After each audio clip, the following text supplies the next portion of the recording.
And we are live. I'm going to go ahead and minimize this. I'm going to let y'all know because I am currently live on YouTube. So go to that channel instead of watching this one. Hi, everybody. Welcome to my Lord of the Rings talk show, The Rings of Power. I am your humble lore master, Don Marshall 72. Joining me is just me right now. Don't worry, we'll talk about all the fun stuff later. But I see some people are entering the chat. Let's give some quick shout outs. Hello, everyone. Can you all see me? Can you hear me? I certainly hope so. They can hear me. It's good. Hello, Flutter. Welcome. How's the stream looking, everybody? Everybody, no buffering or anything? You're here from TikTok? Well, hello. Welcome. Thank you so much for coming.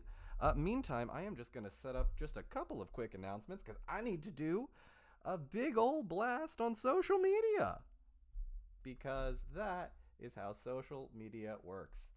All right, so hang on. Let me do this. Let's set that up there. All right. Now would be a good time to insert an ad. YouTube, they just got here. I don't want to insert an ad right now. We'll do that later. Hello from Japan. Oh, hello. Hello, hello. All right. You can hear me. Everybody's good. Appreciate it. Much love, y'all. Thank you so much for being here. My name is Don Marshall. I'm known as the obscure Lord of the Rings facts guy. Welcome to the After Power Hour, a very special YouTube stream that I personally have been planning for quite a few weeks. It is so good to see all of you here. Thank you all so much for being here. I am also very thrilled to announce we have some very special merch in the stream tonight, and I'm gonna stand up and wear it real quick. Hang on. So just to kind of give you all some backstory, I was lucky enough to make a TTRPG called The Unpredicted Party, where the Fellowship of the Ring actually takes the Eagles to Mordor. And whether or not that was a good idea remains to be seen, but so many people said that we were just welcoming our bird overlord, or we should be welcoming our bird overlord, that we should do it.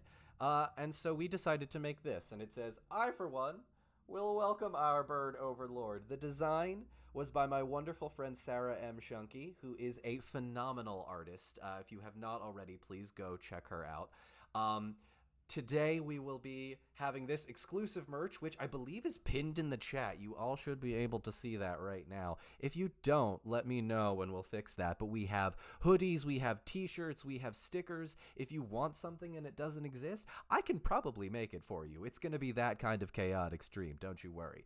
But we are here to discuss the Rings of Power, the first 2 episodes. Now, I do want to let you know there will be some spoilers in this stream. So if you have not watched the first 2 episodes and you don't want to be spoiled, you can go. It is okay. No hard feelings. I know not everybody was able to get to watching it, but there 100% will be spoilers. Meantime, I am just going to be hanging out here. We're going to be talking Lord of the Rings. We're going to be discussing the things that happened in the episode, my initial thoughts. I know TikTok can't see me. I am letting TikTok know through a video that I am currently live. So that is kind of the point. But thank you for the heads up. So, oh, you want magnets? I don't know if we have magnets, actually. I'll see if I can get my Teespring people on some magnets. That's a great idea. Stick it on your car. We do have stickers, too. They work great as car decals. But enough about the merchandise. Let's talk Lord of the Rings. The Rings of Power, to be specific. This is a show set in the Second Age. And what we're going to be doing is I'm going to be going over a few key points of characters, explaining who they are, sort of figuring out what to do as you all decide to join me. I'm very excited for you all to be here. I will be taking your questions as well. I am known, as it says in the title over my left shoulder, I am known as the obscure Lord of the Rings facts guy. So I know a lot about the Lord of the Rings, which is, not usually something I brag about, but it does make for a little bit of fun, and I have a few party tricks. So if you are interested in having any of your questions answered, besides who the stranger is, because I can't answer that question right now, unfortunately, let me know. Let me know. All right, so you gotta go. Jerry, thank you so much for being here. Something weird happened to my audio. Oh no. Hang on. Listen, for those of you that are maybe new here, I have a bit of a chaotic standard to my stream in that sometimes things just happen and go wrong. Thank you, Cody. Thank you so much. Evan, thank you for the heads up. The mic check should be done by now. I think I figured all of that out. Okay, so we've got our first question from Sophie M. Was Galadriel the most powerful elf in the show's time? You know, that might be more a matter of opinion. Oh, the TikTok has the words in reverse. Thank you for letting me know. Appreciate that. Hang on. See, what we're doing is, there we go. There we go. See, what I'm doing is, yeah, the audio just got loud and now it's lower. Oh no. Hang on. Again, see, this is what we do. We have all of the, all right, hang on. True. Okay. All right, that should do it, and we'll keep it. I'll keep the microphone even closer to me now. Do I think that the stranger is Gandalf? That is a good question. I want to get to Sophie's question first, though. Was Galadriel the most powerful elf in the show's time? You know, I think that's sort of a matter of opinion. And I think the answer is probably yes, but maybe also Elrond, Gil-galad, or Gil-galad, depending on how you feel like you want to pronounce it. My special guest just did a little pump the air. Saw that. The audio is way lower. All right, I will see if I can fix that. Hang tight. I don't know what audio it would be getting unless, is it capturing? Oh no, is it capturing my desktop audio? That's not good. Also, got a question. Will this be picked up later? Yes, it will be posted later to my YouTube channel. All right, so here's what we're going to do. How about this? Does that help? Let me know if that helps. Okay, couple more questions before we get to the rest of it.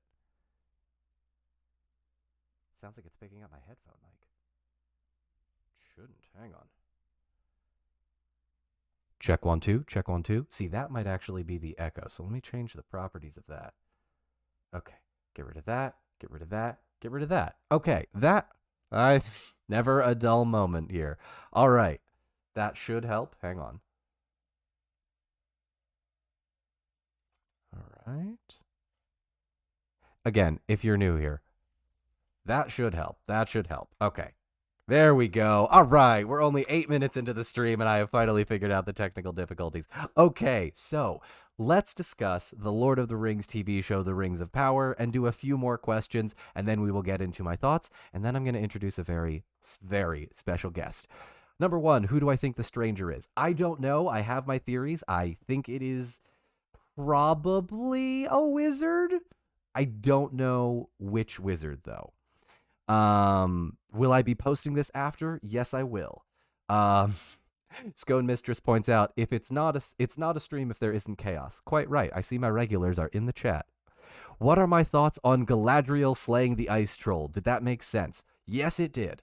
To me, Galadriel is described as this very, I believe, very athletic, like hot-headed warrior princess. So I, for one, 100% agree with the Galadriel in armor. I think it is a very good call. Sorry, still looking at chat. What about your moth and mice overlords? Listen, hang on. We've got the merch. We've got the mice overlord. We've got the eagle overlord, the eagle bird overlord for now, and honestly, I think that's enough for now. The moths are likely not going to be able to carry it unless it's a group of moths, but we'll get to that later.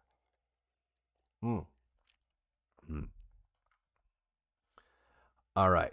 So, let's go over a couple of things. Like all of the Elvish in this Rings of Power TV show. You want to do that?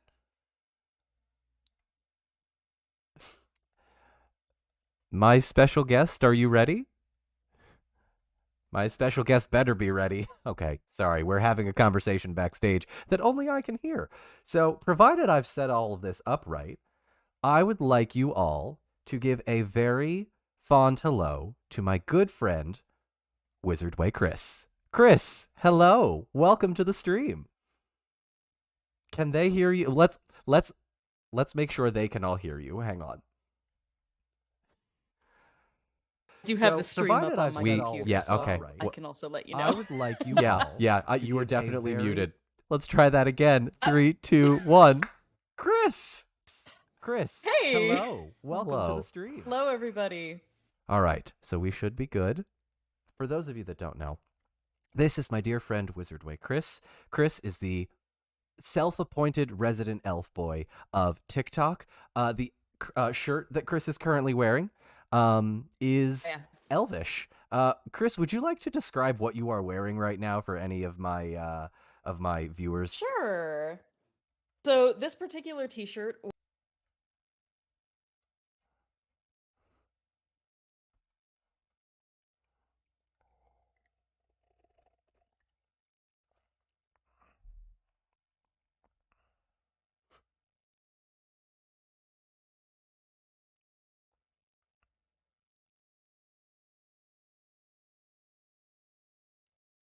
Mm-hmm.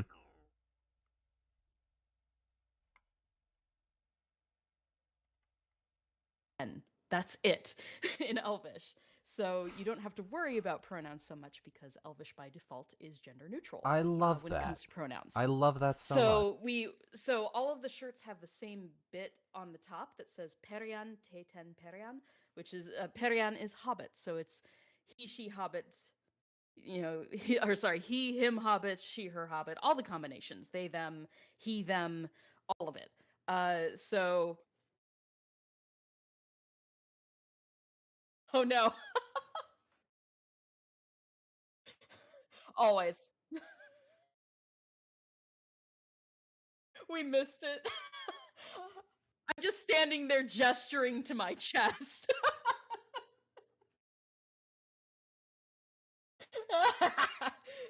It's fine.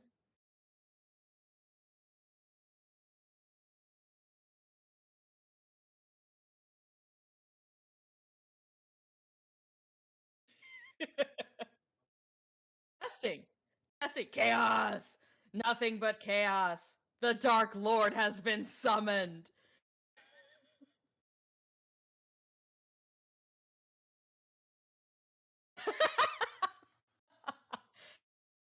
Join the glorious Discord. Melkor saves.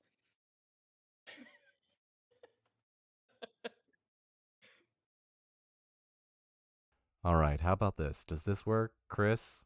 Try again. Yeah? Yeah? Trying again. Hello? Oh no. Hello? Hang on, they're gonna let us know. It'll take a few seconds. Dawn is muted, but Chris is good. Dawn is muted, Chris is good. I love my job. This is not your job. This is my job. Okay. You figure out your mic, and in the meantime, I'll explain the shirt. How yes, about that? you go right ahead. I think we're good. Okay, everyone, down here. Pay attention to the non-binary one with the rainbow hair. I'm just freaking out. Can't hear you, Don. Telling you to pay attention to me.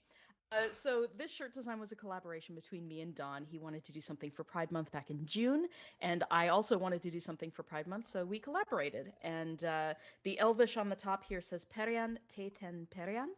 Perian is the Elvish word for hobbit, and Teten are the Elvish third-person singular pronouns. Mm-hmm. But because Elvish is by default not gendered when it comes to pronouns, these pronouns stand for he, she, or they, and him, her, or them. It can be any of those combinations of any of them because they only use these two pronouns. So there's no pronoun confusion in Middle-earth when it comes to the elves, and I love that. So we have a bunch of different kinds of this t-shirt. Are they still live, Don?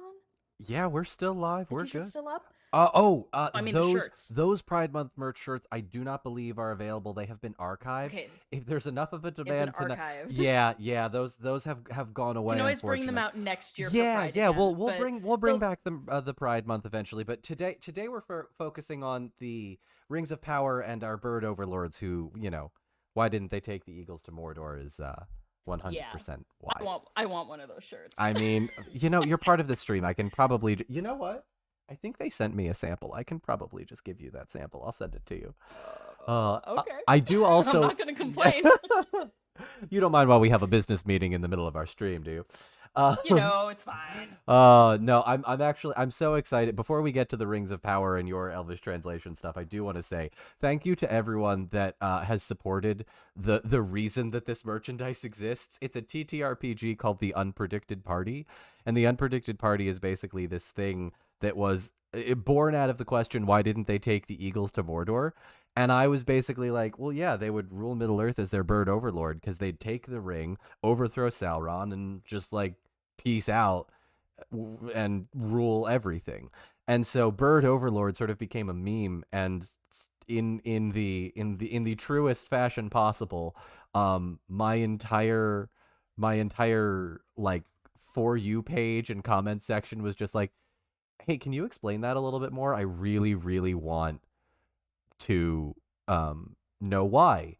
And I would love our bird overlord, and eventually I, for one, will welcome our bird overlord, a pun obviously off of the Simpsons insect overlord thing, became just the most ridiculous thing until I, for one, will welcome our bird overlord went completely off the rails.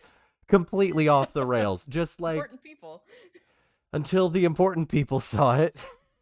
So thanks It to was my a joke until it suddenly wasn't a joke exactly anymore. it was a joke. It was a good joke. It was a great joke even, but I didn't stop. We'd like it to be a meme instead. Listen, I already had the Yeet Isildur meme, and it just snowballed to the highest degree. Oh, but no, we've got it in tank tops and long sleeve shirts and hoodies and stickers and a whole bunch of other stuff. And it is available if you click the little pin that should be at the top of the live's chat. This is one of those exclusives. It's very fancy. It will be available later, provided we don't sell out. So if you all start buying it now, get it now. Because I don't know how many they're gonna be able to make, but we shall see. Anyway, why don't we get to the actual point of this stream and the whole reason that Chris is here. Let's go to the link that I should have saved. Hang on. Now, Chris, being a translator of Elvish, you have been called upon to translate some really crazy, bizarre stuff, yes? It's really ranged. I've done everything from nursery rhymes to Billie Eilish songs. Oh, to well, that's fun. It's all over the place. Yeah. I did a collaboration with Cammy Cat. If anyone is a D&D fan and enjoys Cammy Cat's original D&D music, I did a song translation for her. So it really does range from like official stuff down to like super ridiculous stuff. Yeah, I mean, I've sent you a few super. Yeah, I've sent you a few of those super ridiculous ones. By the way, videos of Nightshade. If you don't have a link to the merchandise, all you need to do is click the link that is pinned in the top of the chat. So whether you are on mobile or whether you are on desktop, you should be able to see it. Just click the little linky link. Okay, so Chris, I did direct them to it, but I think it's not showing up for them for whatever reason. Oh no! All right, well, it is available at the link in my bio. I can also pop it in the chat. Oh no, hang on. My thing on TikTok leading people to this live stream just timed out, so it's just a black screen. Oh no. Okay, we're back. Okay, now Chris, you have translated. I may be muted again. Joel is saying that they can't hear me. All right. Well, keep us posted if we cannot hear Chris. What are my thoughts on The Stranger? We will get to that momentarily. I promise. So, Chris, you have translated some absolutely remarkable stuff. First and foremost, being some of my merchandise. I'm biased, but Yes. you also, was it this morning at like 2 a.m. that you translated all of this? But It started at about 9 p.m. okay. and went until I finished at 6:30 a.m. Did It you was a sleep? solid day's work. Did you I did sleep? not. Well, I did after that. I did after Okay. that. I got Okay. like Good. Good. Good. 5, Good. maybe 6 hours. Okay. Excellent. Excellent. Excellent. My eye is twitching, but I'm okay. All right. Well, maybe take a drink every time Chris's eye twitches. So, equestrian guy, you're It's both not that coming in. noticeable. Equestrian guy says you're both coming in Spanish. Bienvenidos. Yo soy Don Marshall. We will not be doing this stream in Spanish. Me llamo Wizard Rey Chris. Or do you want us to do it in sign language? Christina. Okay. Is DON. Yeah. No, we will still be doing streams elsewhere, but we are streaming here tonight for the After Power Hour to discuss all things Lord of the Rings. For all of you, because so many of you were like, hey, can we try this out? And here we are. So, Chris, I'm gonna scroll down on this thread so that we can discuss the Elvish in season 1. So, Chris, would you please describe the first thing that you translated? For those on the screen, you should see something that is something along the lines of like a Finrod Felagund battle. That should switch over momentarily. Yeah, well, we don't actually know if it's Finrod. So can you please describe Finrod, what we assume is Finrod? We do know that it's Finrod. Oh, was it confirmed? We do know that it is confirmed that it's Finrod because if you watch on Prime Video and you hover over at any point to like pause it or whatever, there is a sidebar that pops up and it tells you who the actors are that are currently on the screen. Oh, see, I didn't pause mine. That's so good to know. Chris, coming in clutch. Well, they also, hire me, Prime Video. Yeah. Just putting it out there. But no, they have a really cool mechanic so that it shows not only the actors who are currently on the screen for you and who they are playing, but it also pops up trivia every now and then. Oh. It's really cool. I'll have to check that out. That's very cool. That's very sneaky. I like it. I like it. Okay, so it is Finrod. It is indeed. This is then let's see, what is Finrod saying? What is Finrod doing? At the time he's screaming in battle, and it's sort of slow motioned a little bit. So he says Valaron Kalanen, and then he screams out, like Isildur, but it's Firovante, and he's basically saying, like they will die, we will kill them all. Oh, okay. So it's Great Valar, Valaron. That's enough. This is Quenya, by the way. This is Quenya. Oh, and, interesting. Kalanen is River of Light. Kalanen. Sorry. Kala from Khalad, right? Mm-hmm. Maybe for those that don't know Khalad, maybe for those that don't know Khalad, if they are new to this stream. Yes, so the word for light is Khalad in Quenya, and then in Sindarin it's usually changed to Galad, and this is where we get the name Galadriel and where we get the name Gil-galad. Oh, okay. Both of their names have to do with light. So when you learn Elvish, a lot of depth sort of magically appears in all of the naming of things in the world. I consider myself but very not lucky very many for that. people are gonna put that much effort in. That's totally fair, and that's totally fair. Kalanen is a combination of Khalad, which is light, and Nen, which is water. So it's basically River of Light. Oh, love it.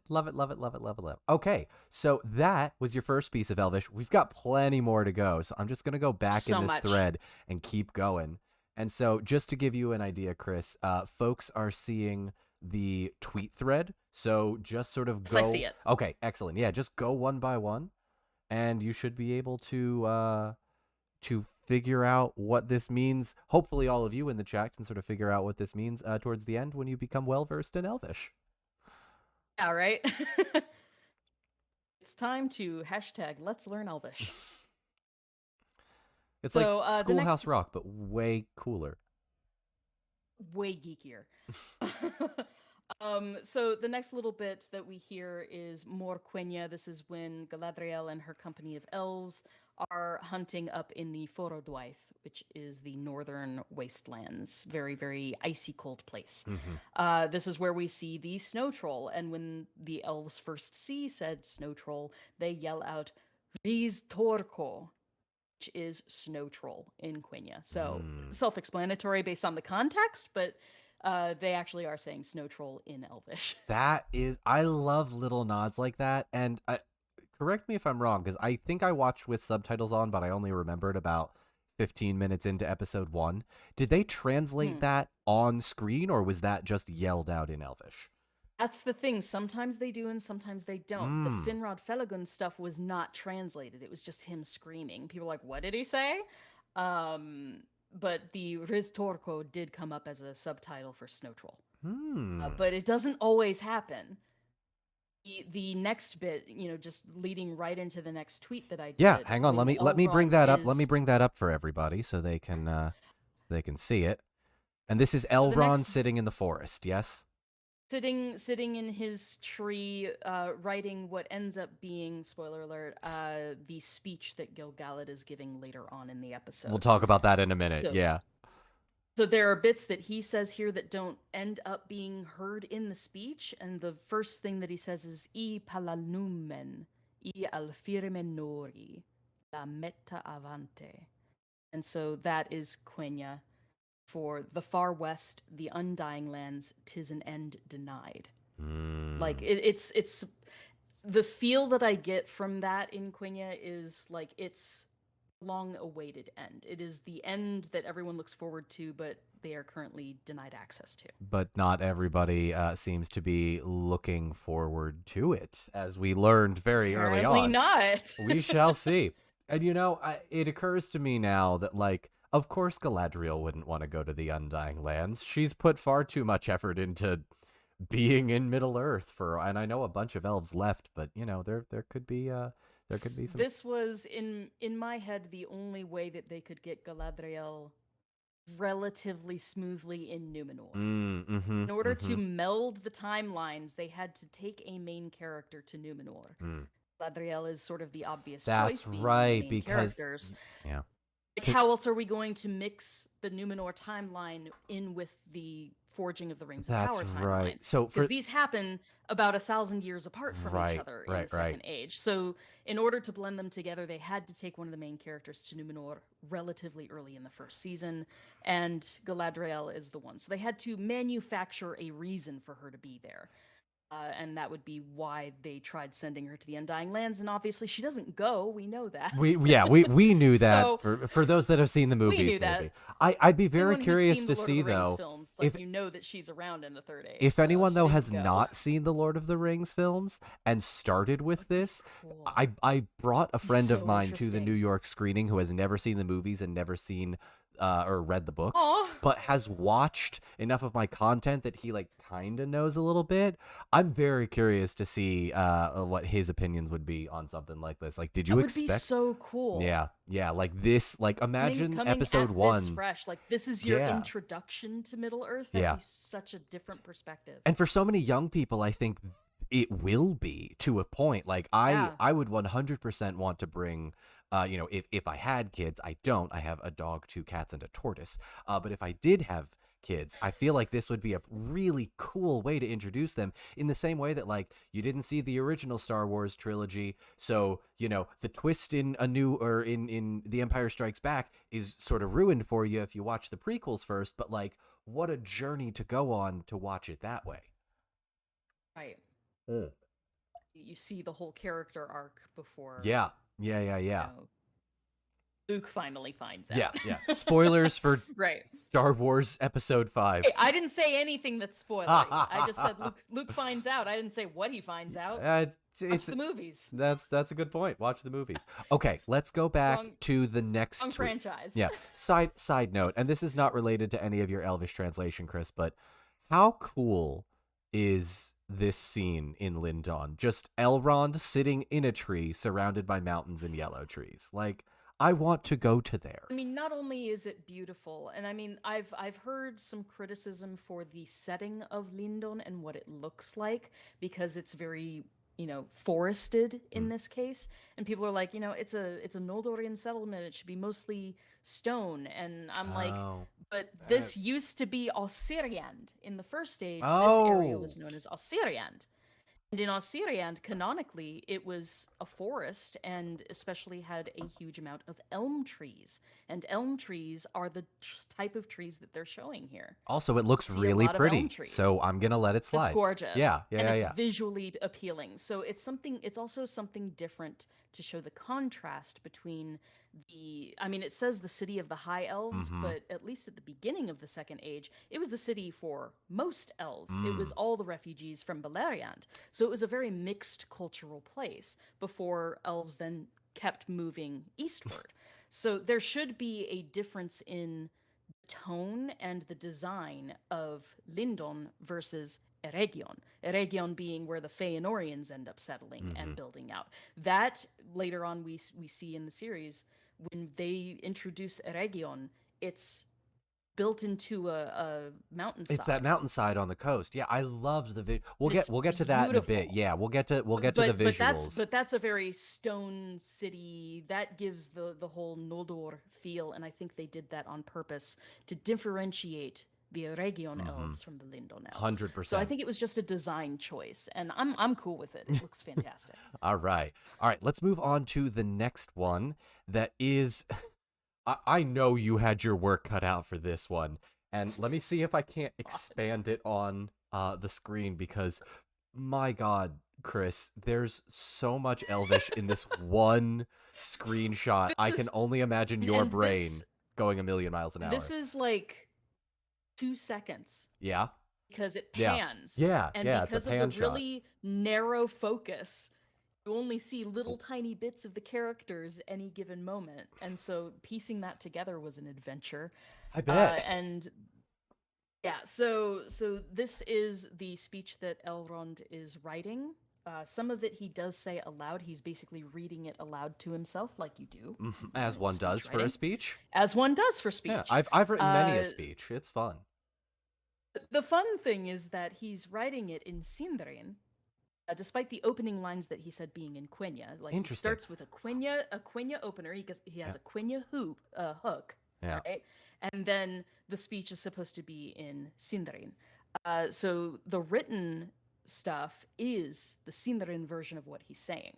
Wild. Now, yeah, this Sindarin has a very different sentence structure. So the direct translation in the tweet below this one, it's gonna sound kind of gibberishy, but it does end up sounding a lot like what he's saying aloud at the time. All right. Would you kindly? I know I wrote that down. Yeah. Would you kindly translate what we are looking at from a Elvish pronunciation standpoint? The first word is a plural noun of some sort, and it just ends in nur. So nur amverin hin, and then second line bohen turiel. An in something. Thar thrond a thangail, festiel, rethed medwi I chuthmin, asgath lavan. A lot of chutzpah there, you know? Got a lot. There's wow. CHs in Sindarin are not cha, they are cha. It's a phlegmy H sound. A phlegmy? Oh my God. There's got to be a more proper word for that, but a ch sound is just the best. I think it's a velar fricative. Ooh. Velar fricative, linguistically. Kelsey Griffin makes an amazing comment. Hooked on phonics? Hooked on Elvish. Hooked on Elvish. I love it. I love it.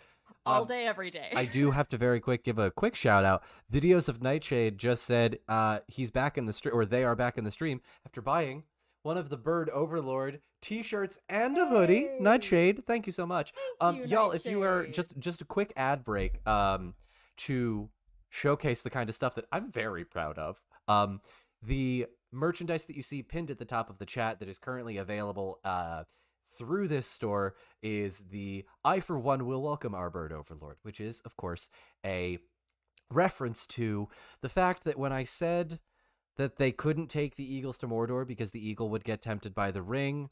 That led a lot of people to think that they wanted the bird overlord, and nobody wants the bird overlord. You don't want the bird overlord, but apparently enough of you do that it's now on a t-shirt. So show your bird overlord pride and get yours today in the pin chat. Like, the fact that it's even here is just kind of ridiculous, but I secretly love it, and also simultaneously I'm like, what did I just do?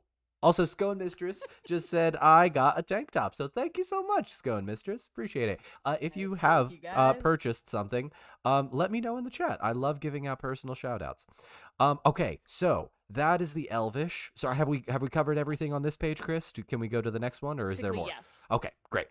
We can go to the next one. So the translation of that text is bits and pieces from what he's actually reading aloud. And what he says is, for centuries they have swept across crag and crevice, washing away the last remnants of our enemy like a spring rain over the bones of a dead animal. And then he pauses and he rethinks his wording and he crosses out animal. So the way it's... Like there are idiosyncrasies, obviously, if you look at what I wrote as the direct translation. Underground fortress is used as crag, and shield wall is crevice. So you have to get creative because vocabulary is very limited in Sindarin. That's true. Even when you're using fan reconstructed words, it's still really difficult to translate stuff. So they did their best here, and it's not bad. That's all I need. As long as they're trying their best, right? They got experts. They got the experts working on Leith this. McPherson and the rest of the Elvish people that are doing all of this. Look, as long as they don't like half. I was gonna say a naughty word, but half-butt it. As long as they're trying their best, that's all we're asking. Also, I got to give another shout out because Lexi Gleason says that she got a t-shirt. Lexi, thank you so much. Also, Bennett asks if the they-them shirts will be available. We may bring them back a little bit later, but for now they are sort of in our archived portion. Also, maybe to celebrate my top surgery in November. That's a good enough reason. I don't need any better reason. That's good enough for me. I love it. Yeah. Okay. We'll chat later. Yeah. No, we'll talk. So I do want to just give a quick note because I see someone in the chat is saying that they haven't watched episode 2. In the interest of full disclosure, there will be spoilers in this. We are going over all of the Elvish because I think it's one of the cooler parts. But we will have spoilers for episode 2 coming up in a bit. So just keep that in mind as we move forward. Okay. We have now... The nice thing about my thread is at the beginning of every tweet, I list whether it is season 1, episode 1, or season 1, episode 2. This entire thread, I'm going to keep adding to it for every episode, so the entirety of season 1 will be on one thread. One thread to rule them all, if you will? One thread to explain them all. I like it.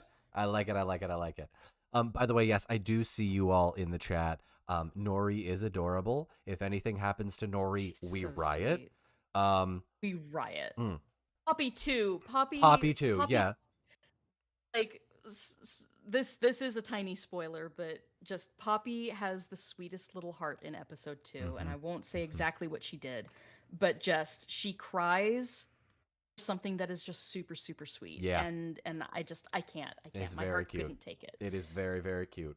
All right. By the way, real quick, just want to say, for those of you that are checking out the TikTok, come on over to the link in my bio. I am live on YouTube right now. Actually, why don't I type that out? Makes a little bit more sense. Hang tight. Meantime, while I do that, Chris, we are now on the Galadriel Elrond scene of episode 1. Could you please explain Lindon Elie Kavalisa Nen Lisa Nen Kavena? Lisa Nen Kavena. Yeah. This is the greeting that they exchange. It's pretty formal. It's spoken in Quenya, and the translation is given in the subtitles, but this is the approximation of what I heard, because Quenya is not my strong suit. I know Sindarin, I don't know Quenya. Oh, well, so I thought you were an expert, Chris. Get off my live stream. Come on. You only know one Elvish? This is why... No, but this is why I hesitate whenever people call me an expert, because I'm like, I'm an enthusiast. I'm like the expert. I'm in a Discord server with the actual experts, and they intimidate the heck out of me. I mean, Elvish is a So very intimidating language. so It's entirely possible so that yeah, smart. But yeah. it's the wonderful thing about Elvish, and what I'm trying to bring to people through the lessons that I'm planning on making, video lessons, is I want people to be able to dive into the language as deep as they want to, and Mm, not feel like they have to go super deep and devote years of their life to it, like I have. like You you don't have. have to, though. You should be able to just learn bits and pieces to help enrich your reading of Tolkien's fiction. Because the little bits of Elvish that you start absorbing, Mm, you'll see them pop up in names throughout all of the books. And suddenly, these places like, the Branduin or the Anduin right. or Lothlorien, like all of these places, their names have meaning in Elvish. You Yeah. just don't know it. And typically, it's very descriptive. So it actually helps you remember stuff when you learn enough Elvish. And I love that. And Keeps I the love that. names straight. Yeah, It keeps the it names kind of it straight. kind of does, doesn't In it? the Silmarillion, it's really Yeah. important. By the way, I did hear someone ask to drop the Discord link in the chat. Enthusiast. So the Discord link is currently available in the chat. Go check it out if you feel so inclined. Um, so this is very cool. I love this scene so much because I love seeing Galadriel and Elrond interact. That is like one of my favorite things that Yeah. happens in anything. So we are now going to move to the next one, which is Galadriel's note with Sauron's mark. Yes. This This one one was was a challenge. yeah. Okay, Yeah. so my notes on this get all sorts of scribbly. Like, I know you can't really read it, but I was so confused. Mhm. So what they've done, and we saw this with the promo poster that had the scroll in it. Yes, I remember. Oh my gosh, that was which ended what, up being February? ages ago. It was in February. So the scroll that Celebrimbor had in his promo poster Mhm. had King's Square view from south. The way Mm. things were spelled out in the Elvish, it was obvious they had used what's called a phonemic mode, which is based on the phonetic sounds you are making. Oh. So vowels are going to be done very differently when it's in the phonemic mode versus orthographic, where it's letter by letter, because English isn't spelled the way it sounds. It is It's not a no, phonetic no. language. English doesn't make any sense to anybody that doesn't speak English right away, right? We're very Like, why different. does the word through have THROUGH? What on earth is going on there? You can't So, just in spell the whole phonemic- You can't just spell the in whole word. phonemic- Yeah, yeah. No, that's fair. That's fair. phonemic, it would be THRU, and that Mhm. would be the end of it. It would be through, and that's it.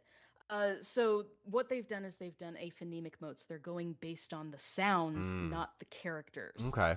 So what they've done, and what throws me off, and you'll see way more of this later, is they are writing phonemic mode for someone who's speaking with a really heavy either British or Welsh accent. So Like it's not Morveith Clark. howls, it's holes. It's like holes in car. We're in the small of the hung heavy. It's the vowels are completely different. And so you end up like decoding it, and then you're like, what are they saying? Because wherein, the word wherein in this is spelt O/W, like WARIN. Wherein. Huh. Interesting. Why?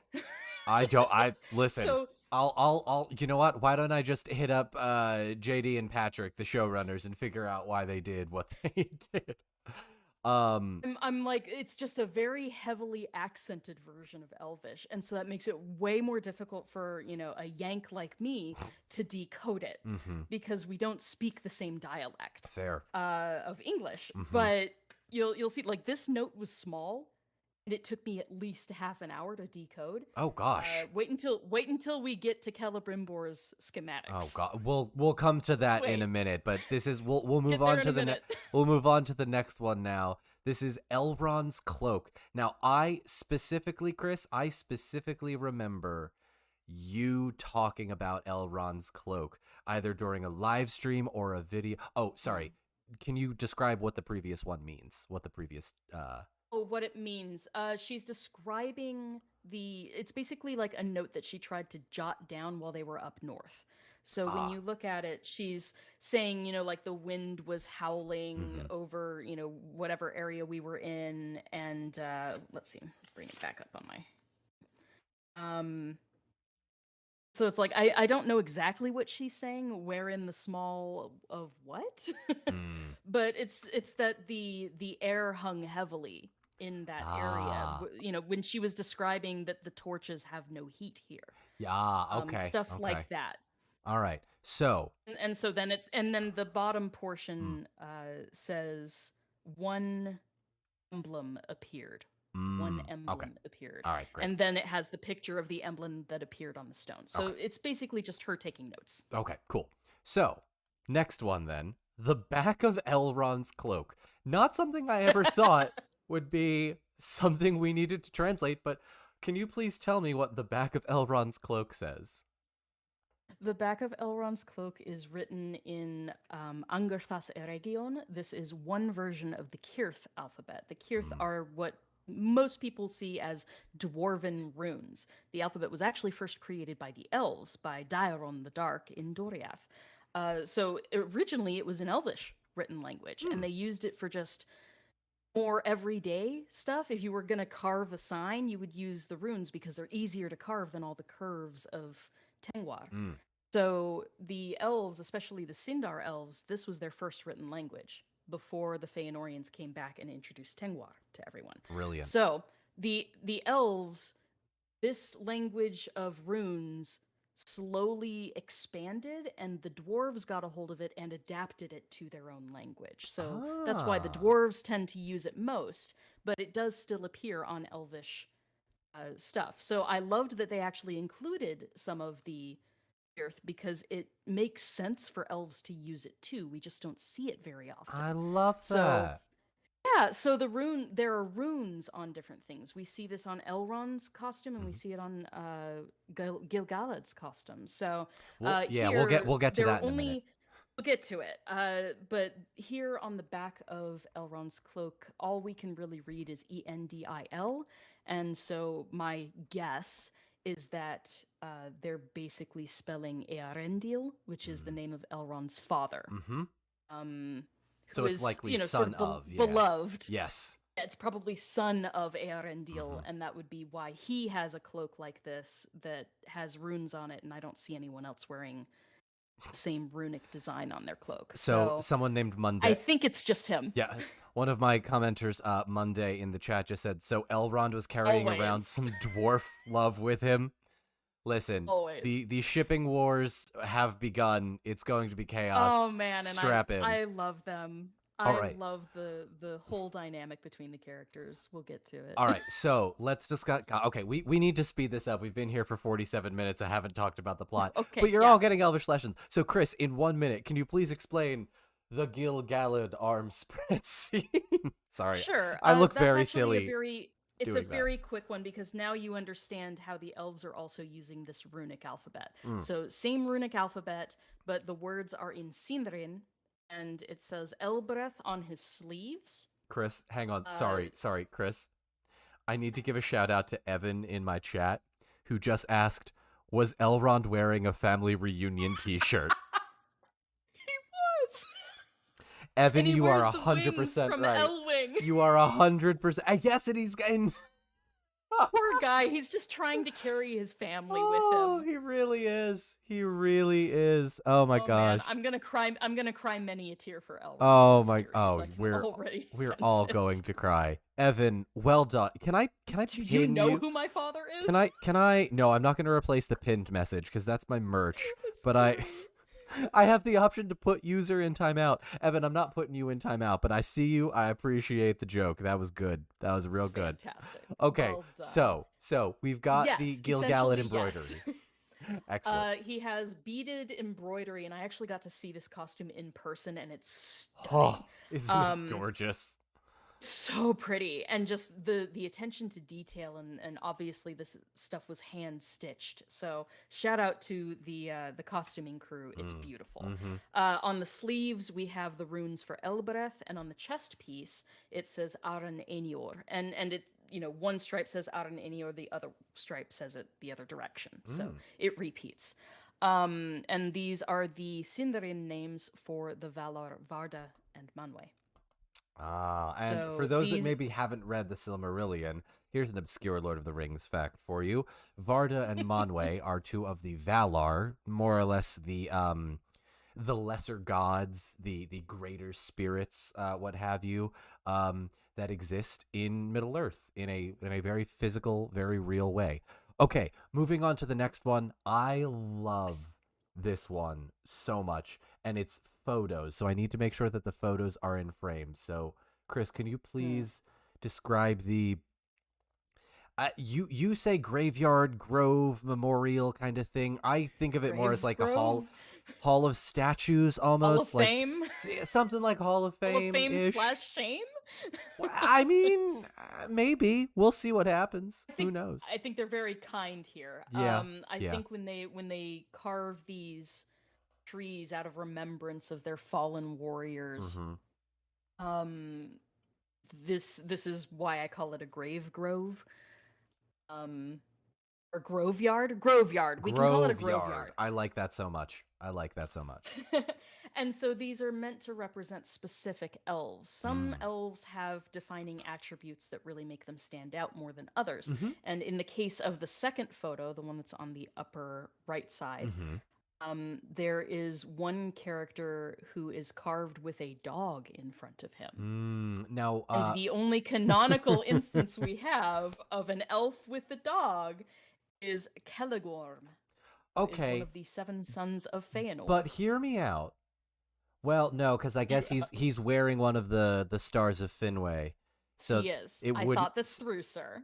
See, this is why I have you on stream, Chris. This is why I have you on stream. You're way smarter than me, and what Don is wanting to say is that it could have been either Beren or Luthien. Could have been Luthien. It could have been Luthien. It could have been Luthien, but I think it is more likely that this is Celegorm. Yeah, you're right. Huan was originally Celegorm's hound. Yeah, but gifted to him by Orome himself. Celegorm's a jerk. He's a jerk. Jerk is putting it so mildly. I know. The worst. He is the worst. So, but in a way, I think that tells you it gives you something here. It gives you background into how the elves, no matter how bad a person was, they were still an elf and they still fought against Sauron and Morgoth. Yeah, 100%. And so they are willing to forgive some pretty crazy stuff and still remember them in I think their best form, their best moments. Chris, I will interrupt just for 1 second because Katie in the chat is asking, is 4 years old too young to try to convince her to read The Lord of the Rings as a bedtime story? Not the trilogy, but you can certainly get The Hobbit. Get The Hobbit, Start with The Hobbit. Yeah. Although Hobbit can be enjoyed at a young age. Nate and Molly in the chat says you use the Fellowship to put your 2-year-old to bed. That's amazing. And great parenting. Hats off to you, Nate and Molly. Right on. Okay, we continue with our Elvish it's thread. written in a drier way, so it is easy to fall asleep. It is. Okay, so Chris, I don't want to spend the rest of the evening on just the schematics tweets. We'll gloss over it. Yeah, so please, as I sort of scroll through them and scroll very slowly, we are looking at some schematics in season 1, episode 2 of the Rings of Power that are papers written, assuming it's Celebrimbor that made this, to sort of create a kind of forge within Eregion to make it more grandiose with towers and balustrades and all of this. And please sort of how hard was this for you? This took me over an hour just for one screenshot.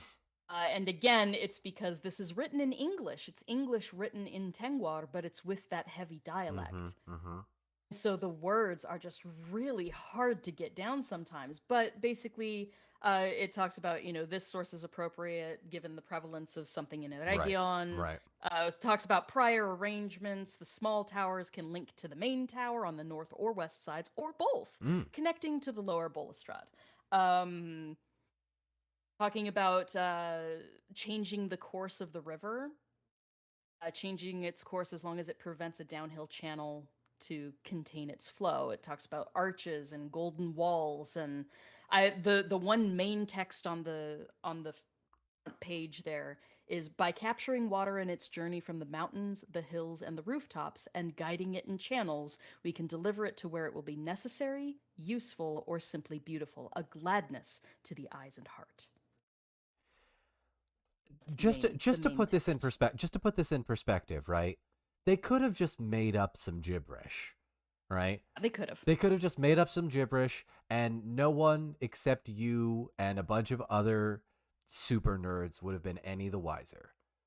But they legitimate, like, this is why I say, like, they put their whole heart into this, because it is very clear really did. that, like, even though it's in Elvish and it's translated and it's ready to go, this was 100% a labor of love, and not, we can just throw whatever Elvish and nobody will know the difference. Like, this is... Some poor prop people, probably lower rung, were just given, like, a printout of what the text was supposed to look like, and they painstakingly transferred it onto this parchment and, like, drew it on. I can't even imagine. I love that so much. Like, it's beautiful. Hats off to the set designers and the props people, because we'll get to the Hammer of Feanor scene But momentarily. what I want to know, what I really want to know, and I didn't mention this in the Twitter thread, is I want to know if John Howe did the drawings. Chris? Mm-hmm. I can... What, do you have a meeting with him later? I've already met with him. I know you have. I can reveal this. I had the pleasure of interviewing John Howe. I have not released the interview. It will be out on this YouTube channel very soon. So, by the way, for the hundreds of or so of you that are here, make sure you're leaving a like and subscribing, because in a little bit, maybe I could probably do it next week or the week after, I will be releasing the John Howe interview. So freaking cool. I should email him and ask and see if that is even possible, because what a drawing. I would love to know. Oh, we gotta find out. That's so cool. That's so cool. And if he did, can you please beg him to put out an art book? Because I have all. Listen, I have Nerd of the Matt from Nerd of the Rings has, the Tolkien professor, Corey him has. And me. Yeah, everybody everybody wants this. Everybody wants this. But I don't know if that's actually going to work. Yeah, so when I saw these beautiful pictures, I was thinking, oh man, if John Howe did this artwork, it's beautiful. It is even gorgeous. If he didn't, kudos to whatever artist. Seriously, kudos to whoever did this. I'm gonna keep scrolling as we continue, because I said we didn't want to spend too much time on it, but here we are. The only other major note is that the second page gets sort of pulled over top, and it's a close up of the forge that Celebrimbor wants to construct. Yes. And this one is in Quenya, but it's written in that same phonetic version of Elvish. So that's why I just wrote down what it looks like it says. Mm-hmm. But that could be completely wrong because of the dialect. So that's it was a guess. I'm like, I'm not even going to try to decode it. Quenya is not my strong suit. Hey, so, you do you. But there are numbers. To do. We got to see numbers. We got to see numbers for the first time. That's exciting. It's the little things. It's the little things like that. Yeah. And also, there's like a split second where you see this lower block of text. Yes. It reads identical to the upper text. It's just in a different format. Okay, that makes sense. By the way, yes, chat is 100% right. Nicole, there's 68 likes on this and 115 of you in chat at the moment. Chat, drop a like. Drop a subscribe. If I'm not at 1 billion subscribers by the end of this stream, I'm going to be very upset. I'm not. I'm thrilled that you're all here. Says Mr. 16,000 while I'm at 1,700. Listen, you know the reason I got all of my followers on my other channels is because they were going to ban me from the other app, right? Like, that's when I started hardcore focusing on this. Which and that's not a bad thing. no, I've People been following you on multiple platforms is really important for TikTok creators because so often we get banned for no apparent reason. yeah, which is why I'm here on YouTube. Hi everybody, welcome. Okay, cool. We're Hi up to guys. yeah. What's up? You want more of this stuff? Hey, thank you for dropping likes, guys. Yay! That really does help the metrics. It really helps does. Dawn get more sponsorship deals and Yes. stuff like that. So Wait, it's time for every little bit helps. It's time for our shameless plug. I made a merchandise. I'm gonna stand for this one because I've been sitting for too long. This is my I for one will welcome our bird overlord shirt. I'm gonna bob up and down because I can't actually I should be able to see myself in the Streamlabs. Yeah, here we go. It says I for one will welcome our bird overlords because so many of you asked why they didn't take the eagles to Mordor that I just told you that the eagle would overthrow Sauron. And so many of you were okay with that I turned it into, well, you turned it into a meme, and then I lean into the memes, right? Yeet Isildur. I leaned into the memes. I don't do this for a living? No. Oh, Bennett, that's so kind of you. No, I have a full-time job. I work 8 to 5 with an hour lunch break every day. That's so kind of you to think I do that, this though. for a living. I mean, Chris literally translates Elvish for a living. So, like, good on you. It's not a great living, but I love what I do, and I can't trade that away. No. What are the links to Chris's platform? I have it right here. Hang on. Wizard Way Chris on everything. So hang on, I got your link that tree he linked set up. me in the description. You know what? Actually, I don't think I didn't did. Put me in the description. How dare? I don't even think. You know what? Fine. There's a very good chance I didn't put anything in the description of this.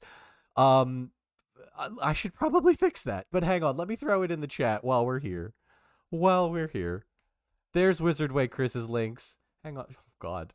Hang on. Is there anything in the description? Oh, okay, good. There is a description. Hang on. There is the description. Here's Wizard Way. Oh, you know why? Because when I made this description like a month ago when we were setting this up, I was like, I can do this myself for 2 hours. And I went, wait a minute, no, I can't. This is a terrible idea. No, so, I can't. So here you are, and we're, I introduced you at the 15-minute mark. It's easier to chat with a person than to speak to an empty room. I mean, like, look, I can talk to an empty room for hours. I've seen you do it for like 3 or 4 hours. Skill. No, it is not by any means. Okay, Chris, we are approaching maybe, oh God, do I even want to see the end? Yeah, okay, we are approaching the end of your translations, and thankfully most of it is on one image. Let me expand. I'm going to cover up your face because this image is so large. That's fine. Because it's the doors. Image, it is the doors to Khazad-dûm. You do need to zoom in a bit. Yeah. To so let me. Okay, here. Let me do this, and then while you set it up, I'll give an intro. Please.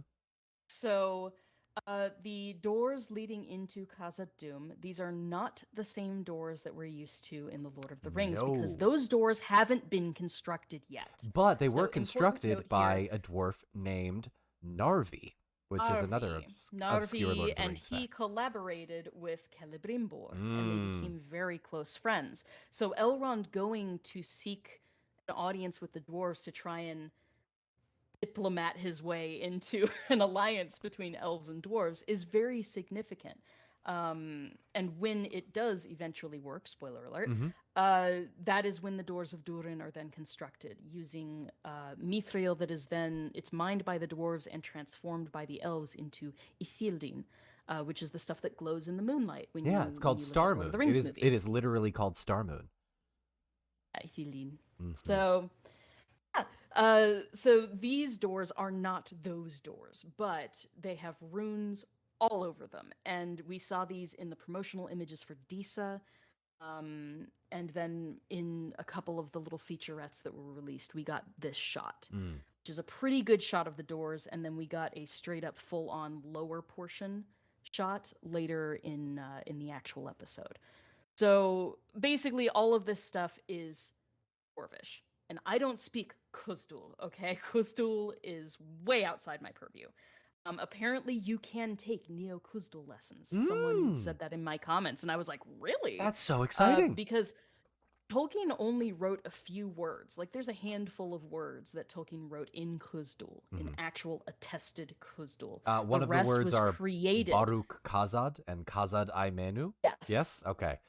Yes. I believe so. Yeah. So yeah, there aren't too many attested words in actual Closdul, which means that for movies and stuff, the linguist that is in charge of doing the conlangs for the movie or television show, what have you, By the way, real quick, try Chris. to make one up themselves. Conlangs are constructed languages. Constructed I always have to languages. remind myself that like not everyone is as well versed in like the lingo of Right. the language because there's so much that goes into this stuff. But anyway, excuse me, continue. So we are at the No doors. problem. The doors to Khazad-dûm. Doors into Khazad-dûm. So we notice So there's the words for runes all Khazad-dûm, over right? it. Yeah, we have a couple recognizable words, but the rest of it is just going to sound like gibberish to everyone. And I probably can't do a really good dwarvish accent, so I'm not going to try. It's not But that we do hard, have- lassie. Come on. It's not that hard. But like it gets really Flemish. There's that really hard Flemish. ch again, that gutter Maya chutzpah, you know? hostu. Yeah, Maya brilliant. hozudu dawum au marzab mahal. Like it sounds like Klingon. It which is do sound like franchise, but same. it Same has sound. a lot of that like really earth driven. Mhm. Like it feels like something that you have to pull up from deep within. Oh, It doesn't just yeah. lilt off the tongue. No, it's and it's deep. it's a good energy. It's a good strong energy to the language. love so it. they use a lot of fricatives and stuff. We Great. also So see there are a couple words. Yeah. There are a couple words that are recognizable here. We have Khazad-dûm, the name of the place. Durin, ruler of the place. Mahal is the dwarvish name for Aule, who is one of the Valar. He is the one who created their race specifically. Heled Zaram or Heled Zaram. Heled I'm saying Zaram. that right? Yes, Heled Zaram. Heled Zaram. Yes.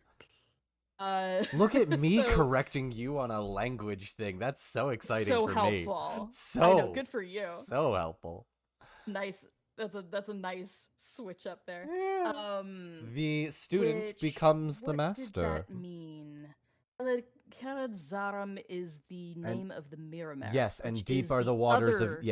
of something of Heled Zaram, and So- deep are the waters of Kibil Nala, which is in when Gimli is referencing the There you go. the So this is the lake on the other side of Khazad-dûm. So this is the lake that's on the eastern end toward Lothlorien, or the place that ends up becoming Lothlorien.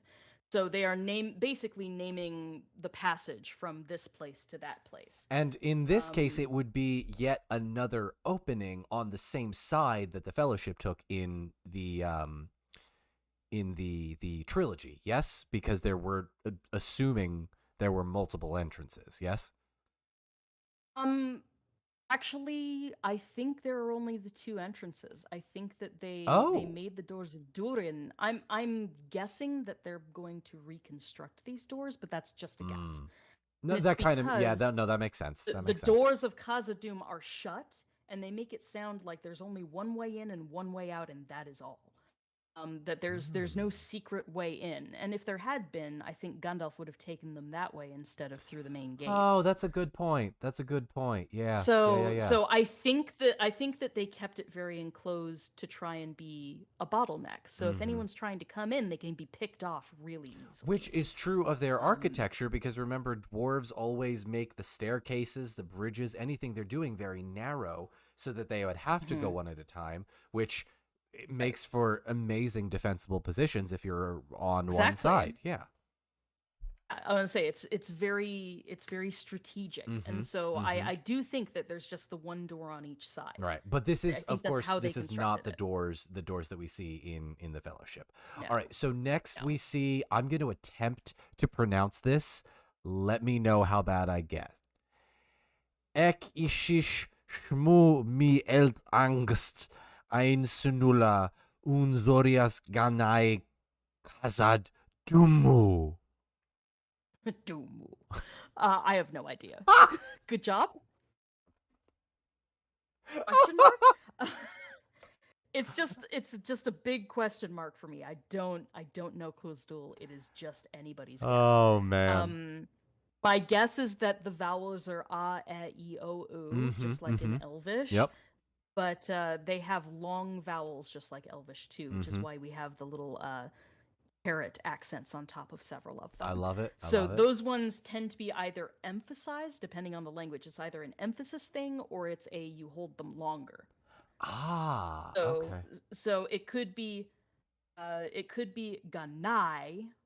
Oh, yes. Or it could be ganai, where it just gets held longer. So it's hard to tell. We're just really nitpicking right now, aren't we? Yeah, but in any case, I don't know the translation for this stuff, but there are a couple words that jump out, and we actually, have bits and pieces of. Amazing. But I love it anyway. I translated the outer frame of the door, and then the inner diamond of the door, and then the lower portion has basically like 2 tablets worth. Love it. Okay, so So I wrote all of that down. The only other thing we know is Sigin Tarag. Yes. Longbeard. Which and when Elrond leans into the door and he says, "I invoke the right of Sigin Tarag." So the right of the Longbeards, right? You are friends. Yes. Theoretically, it's you're friends with a Longbeard. You can make make this challenge. Yeah. In order to gain entrance, and so he does that, and Celebrimbor is like, "What is that thing?" And he's like, "Don't even say it. Don't worry about it. Don't worry about it. I got this. Don't worry about it. Let me do my diplomacy thing. I got this. You go back to Region. You enjoy your time and your little thing. Things are gonna get, not great for you soon. Spoilers. You concentrate on the schematics. I'll concentrate on the alliance. That's what we do. Brilliant. Okay, so the next portion, Sigin Tarag, we just did. That is the right that he. Oh, I'm not even gonna try and pronounce that. That just hurts my head. Next is Doran's outfit. Now, Chris, I notice you used some photos, which I'm highlighting right now. Did you take these photos? Are these ones you took, or? Did. So these are ones I took. Chris and I were amazingly lucky enough to be able to see the costumes for Doran at the Rings of Power. Cool. I don't want to call it a cast party, but it was the OneRing.net. That's right. It was the OneRing.net's the party. Middle Earth Moot. That's they called it right. the Middle Earth Moot. That is right. Chris and I were lucky enough to be a part of that, where they had all of the costumes. So we are able to have probably the best look we will ever have of the season one, because they're going to change the costumes each season, because they got to have they got to give the cosplayers something to do every season. And so this one really hits home for me. What does Doran's costume signify in all of these ways? It's written in, again, the Angarthas Eregion, so it's just a version of the Kirith alphabet, but this is English written in those letters, and it just says Durin. It says Durin Deathless. Now, for those, here's another fun, obscure Lord of the Rings fact.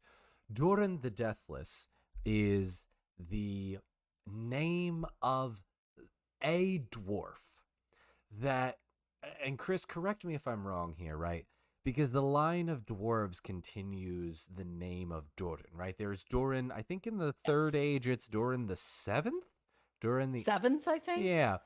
I think it's 7th. Yeah, Durin's age like a fine wine to be 3, 4, I think 500 years old at the oldest. I want to say there's like one 700-year-old one, but I might be wrong about that. They're meant to be descended from one of the original dwarves to have been created. So this is a very prestigious line of dwarven blood. Of which Gimli, I believe, is, correct me if I'm wrong, Gimli and Thorin are both of the line of Durin. Cousin? Yeah, they're distant relations, but not distant relations. It's trickled down a bit, but they are both, I think, related to Durin in some way. Got it. I'd have to look it up. Got it. All right, cool. But yeah. So now we get into the really interesting part. Because when I had to I added it later because I forgot about it. This is actually, I'm very proud to say, I actually did this translation myself before I saw your thread, because this is the stranger saying mana ore with an accent over the E and it's not a tilde, but it's the 2 dots. Is it an umlaut? Is that an umlaut? It's over the U. Yeah, there's an acute accent over the U, and the umlaut or double dot over the E. Thank you. I'm not up to date on all of the language I don't know all of stuff, them either. this is Diacritics are difficult. so. This is mana ure, which is what the stranger says in his scene with Nori. So Repeats it. He repeats it over and over. Sometimes just one word, sometimes both of the words. But the thing that I noted is that they're always capitalized. Okay, now I have heard many theories about who the stranger is, and I would be very curious to see who you think it is, because I have two theories. I just held up two twos. I have two, my lord, number 2. Is that a Shrek reference? Yes. Respect. Carry on. Also a Gollum reference. You get 3 chances. Oh He's God. answering the riddles. Yep. Okay, but we get 3 chances, and he only holds up 2 fingers. Is it bad that, as the obscure Lord of the Rings facts guy, I knew the Shrek reference before I knew the Lord of the Rings reference? Because that's. Well, I said my lord. My lord is very much the Shrek. That's true. reference. That's true. Okay. All right. So sorry. We continue. In any case, We continue. we both have 2 theories on it. Actually, meantime, I'm gonna move you. Oh, hang on, Chris. I need to move your video up, so you can be over the translation. So, Chris, tell me your theories about the stranger, and then I'll get into my theories, and then we'll fight about it. Okay, based on the words that he is saying, mana, when it's just spelled out normally, means like who or what. It's a question. Like in Two Towers, I think it is, when they're going through Fangorn. Aragorn leans over to Legolas and he says, "Man kenich." Like, what do you see? Man is that's the Sindarin version of the same word. So mana is just who or what, and ure is fire. So if you take that as it is in the subtitles, it would just be like who or what is fire. Okay. Question mark? Now, Chris, we are potentially, and I just want to warn everybody in chat, right? Because I know we said spoilers. There will be spoilers in this chat, but I just want to warn everybody. There may be some spoilers in this because we might be ruining something based on a theory that turns out to be true. This could be true. It could be absolutely, completely wrong. That being said, who do you think this is? I think that this could have been a misspelling and that we should have gotten mannaure, which, if you add that little accent over the first A in mana, it changes the meaning to blessed or sacred. And then it would mean sacred fire. And because both of them were capitalized, it made me think this could mean blessed fire, which servant of the sacred fire. Servant of the secret fire, just like Gandalf said. Oh my God. So I always read it as sacred fire, not secret fire. Did he say secret? I am a servant of the secret fire, wielder of the flame of Arnor. Oh, okay. I must have misheard it. It's okay. It's been 20 years. We forget things. Yeah, sacred fire calls to mind the flame imperishable. Right. Which is the force that Eru, the one god, used to make the Song of the Ainur into an actual creation. The literal life force of the world. The literal life force of the world. And it's the thing that Morgoth wanted so badly that he rebelled to try and get, and that's why he created the Discord. So, like, the flame imperishable is a stand-in for, like, the power of God in this universe. And so if someone is saying, you know, like, what are you looking for, or who are you? And he responds, blessed fire. Is he looking for the fire? Is he a servant of the fire? We don't know. So it could go one of 2 ways in my head. One, this is one of the Istari sent by the Valar in Valinor. That's where the meteor came from. Yep. Or it was someone sent for whatever reason who is looking for Sauron. May I offer a brief aside, because this is my stream. What am I doing asking? So Chris. Why are you asking my permission? It's my podcast. Not podcast, sorry. It's my stream. It's my live stream, and I'll do what I want to.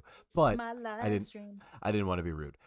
I recently had a That's fine. conversation with another Lord of the Rings content creator who goes by Annex Wilson. You know Annex, I know Annex. For those that don't, go check out Annex Wilson. He goes by Fantasy Annex on all social media platforms. He made a very interesting point that he thinks the stranger is a Balrog. Ooh. Now, for those of you that need a little bit of backstory for the world of Tolkien, Tolkien created sort of like a hierarchy of God, lesser gods, angels almost, and one of the things that exist are called Maya. I always kind of put the Maya as the angels portion, and they are more or less shapeshifters. Gandalf and the rest of the wizards, Saruman, Radagast, Alatar, and Polando, the blue wizards, they are Maya. Sauron is a Maya. The Balrogs are Maya. There are different Maya that appear. They're just different subclasses of Maya. Yeah, exactly. They're all the Istari are one subclass, and the Umanyar or the Umayar are the Balrogs. Exactly. Valaraukar. I love how you say that. That's brilliant. So, my theories, personally for me, because the way Annex explained it is great, right? What fire? The way you describe it is sacred fire. So, because, and this is not necessarily a spoiler because it was in the trailer, we do see a Balrog pop up, and I don't want to spoil too much about what goes forward, but when you watch the Lord of the Rings trilogy, there is not much there. And it is because it was abandoned many years ago. And I will not say any more beyond that in an effort to sort of preserve spoilers, but there is a certain part of me that sort of looks at this and goes, okay, there are a couple elements that would definitely play into this. One, 100%. The meteor came from Valinor. Do we know that it came from Valinor? The direction that it shoots out when Galadriel is on the boat about to enter Valinor. Yes. You know what? I'll have to go back and watch that because you are probably 100% right, and I missed it. It could either be someone sent from Valinor, or it could be someone being expelled from Valinor. Oh, a Maya being expelled from Valinor, who didn't originally go to Morgoth's side, and eventually becomes a corrupted Maya. Maybe. Interesting. There's wiggle room here. There's a lot of wiggle room here. And the reason I think of this is because there's another shot. Can I do a spoiler? Is that okay? Is it within the first 2 episodes? Yes, it is. Okay, so just again, we're prefacing. There will be spoilers in what we were about to talk about. So if you do not want spoilers of the first 2 episodes, please leave the chat or leave the stream for a bit. We did also see this bit, I think, in one of the trailers, so it's not too spoilery. But we just get a better idea of timeline when it actually happens in the episode. So the meteor shoots across the sky. Gil-galad sees a leaf fall, and he picks it up, and there's this black ichor. He's turning over a new leaf, which is a metaphor for maybe making things a little bit better. But oh no, turning over a new leaf means poisoned leaves. But this only appears when that force is being expelled. It only happens when the meteor crosses by. And then that's right. Then we also see the cow with the milk. Not milk. Very much not milk. Yeah, very much not milk. If Luke had the blue milk and the green milk in Star Wars, we have the black milk or the dark. If there is foul magic afoot in this area, if this character happens to be the source, and this is just a theory, if this character happens to be the source of that, it would explain why wolves are suddenly appearing. It would explain why why the cow is having these milk issues. Maybe it's a female thing. Someone called it chocolate milk. Someone called it chocolate milk in the chat. Bunny Bone. Dark chocolate milk. Cursed chocolate milk, please. Cursed chocolate milk. Don't drink that.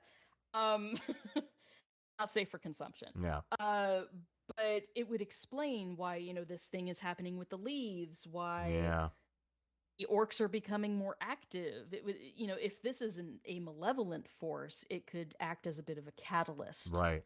So I'm not sure if that's what they were going for, but when you said it might be a Balrog, that makes me think it's being expelled from Valinor rather than sent by Valinor. That's an so excellent it could point. be, it could go either direction. That's why I'm like, I have no idea, but it's fun to think about. Hang on, I'm looking at chat right now, and I just want to give a shout out to a lot of really funny comments.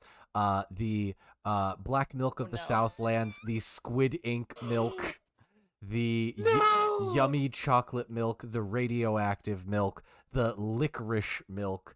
So hats off to licorice milk. So hats off to all of you for being here for this long, thinking of all of those clever stuff. For scarring me for life. Oh yeah. Oh man. Yeah.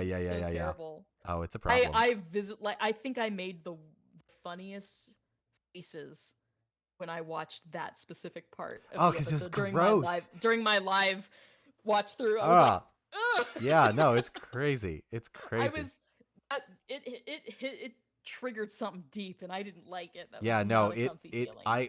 when I was watching it because I saw it in IMAX, which I will fully admit I had a great time watching it in IMAX. I feel like it's mixed, at least from a sound perspective, to television. It's mixed for television and didn't quite translate to IMAX as much, but watching that specifically happen was super gross. And that's a good comment in chat as well, that when the stranger is present, we sometimes hear whispered or musical black speech happening. That's true. We do. And I don't know black speech. No one really knows black speech. Right, it's not something that can be taught. It's, again, a constructed language that Tolkien didn't really cover much of beyond the Ashnazg stuff on the One Ring. Beyond that, we don't have a lot of Ashnazg. Yeah. We can quote it. Yes. This is why I keep you around, Chris. You're really good at it. Okay, I'm gonna hang on real quick because we've officially reached the point where we are done. We have gone through all of them. We'll be adding to that Twitter thread though. Every time a new episode comes out, I will add. So if you don't already follow Wizard Way Chris on Twitter, you 100% should. I have your link tree up somewhere. Let me grab it and then throw it in the chat. Thanks. Yeah, listen. Appreciate you, Don. Oh, hey, listen. You've provided me with probably some of the better content of the more interesting stuff. Well, no, because honest to God, and this is what I found so fascinating about your channel, Chris, is that you being an Elvish sort of expert when me here thinking, oh, I know everything about the Lord of the Rings, and then diving into this TikTok channel realizing like I know nothing. You and Stephen Colbert both. We're not going to talk about your beef with Stephen Colbert. That's for another stream. For those of you that were not, I'm only poking fun at it. This is all in good fun, but Chris has some beef with Chris has some beef with Stephen Colbert. It happened at Comic-Con. It's never going anywhere. It's perfectly fine. But all right. So we now get to the general Q&A for our last half hour of the stream. Thank you all so much for being here. I will once again shamelessly plug the merch that we are selling today as an exclusive here on YouTube. I, for one, will welcome our... You don't know where you're pointing, do you? Yes, I do. You got to point to your... Is that your right? This is chat. If they're in the normal mode on YouTube, this is chat. Okay. This is your description. Oh, see, Chris, that's why you're so much smarter than me. That's why you're so much smarter than me. Anyway, you can get this at the pinned chat in the comments or in the description at Don Marshall 72's store. donmarshall.com. It was originally donmarshall72 merch, but I messed up and didn't Lost his domain. I lost a domain for like 20 minutes, and that for some reason made everything terrible. Oof, but thank you for being here, Nightshade. Holy cow! Please get some rest soon. it's 3 a.m. Wait. 3:30 a.m. Oh my god! Thank you for being here. Okay, so let's get some rapid fire. So, by the way, here again, shameless plug. I, for one, will welcome our bird overlords because you all wanted this. You asked for this. I made it. Oh, I didn't make it. A very talented designer named Holly and Sarah made it. So hats off to them. Thank you to the Teespring team again. Thank you to YouTube for this. I know if some of you are new, by the way, hi, I'm Don. I'm known as the obscure Lord of the Rings fact guy. And to my bottom left is Wizardway Chris, Elvish translator extraordinaire, who is going to be doing some rapid fire Q&A with me. Chris, are you ready? Okay, yeah. Hashtag resident elf boy. That's me. elf-boy.com. B-O-I, yes, though. elf-boi.com. If anyone wants some custom Elvish translated, hit me up. And don't we all, right? Don't we all want custom Elvish Who doesn't? translation? I mean, I do. I've literally reached out to you for multiple commissions. All right, so first question. Okay. Can I do a TikTok about the locations in the episode? Yes, I can. Yes, I can.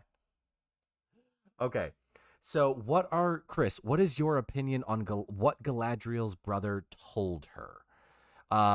This person doesn't feel as though it goes with Tolkien's message about about seeking light and goodness. I liked that personally. I didn't mind that scene at all, but I'll be honest, I don't remember exactly what the actor said, so.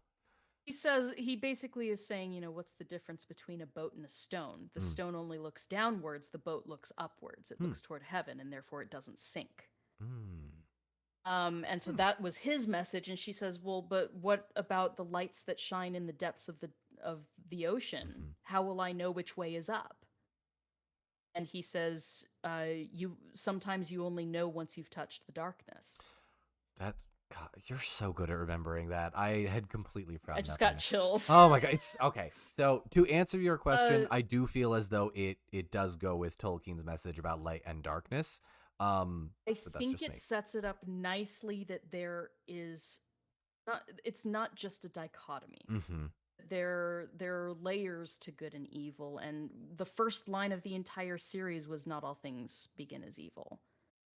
That's right. Oh, that's right. The very first line of the nothing is evil. Yeah, nothing is evil in the beginning. Nothing is evil in the beginning.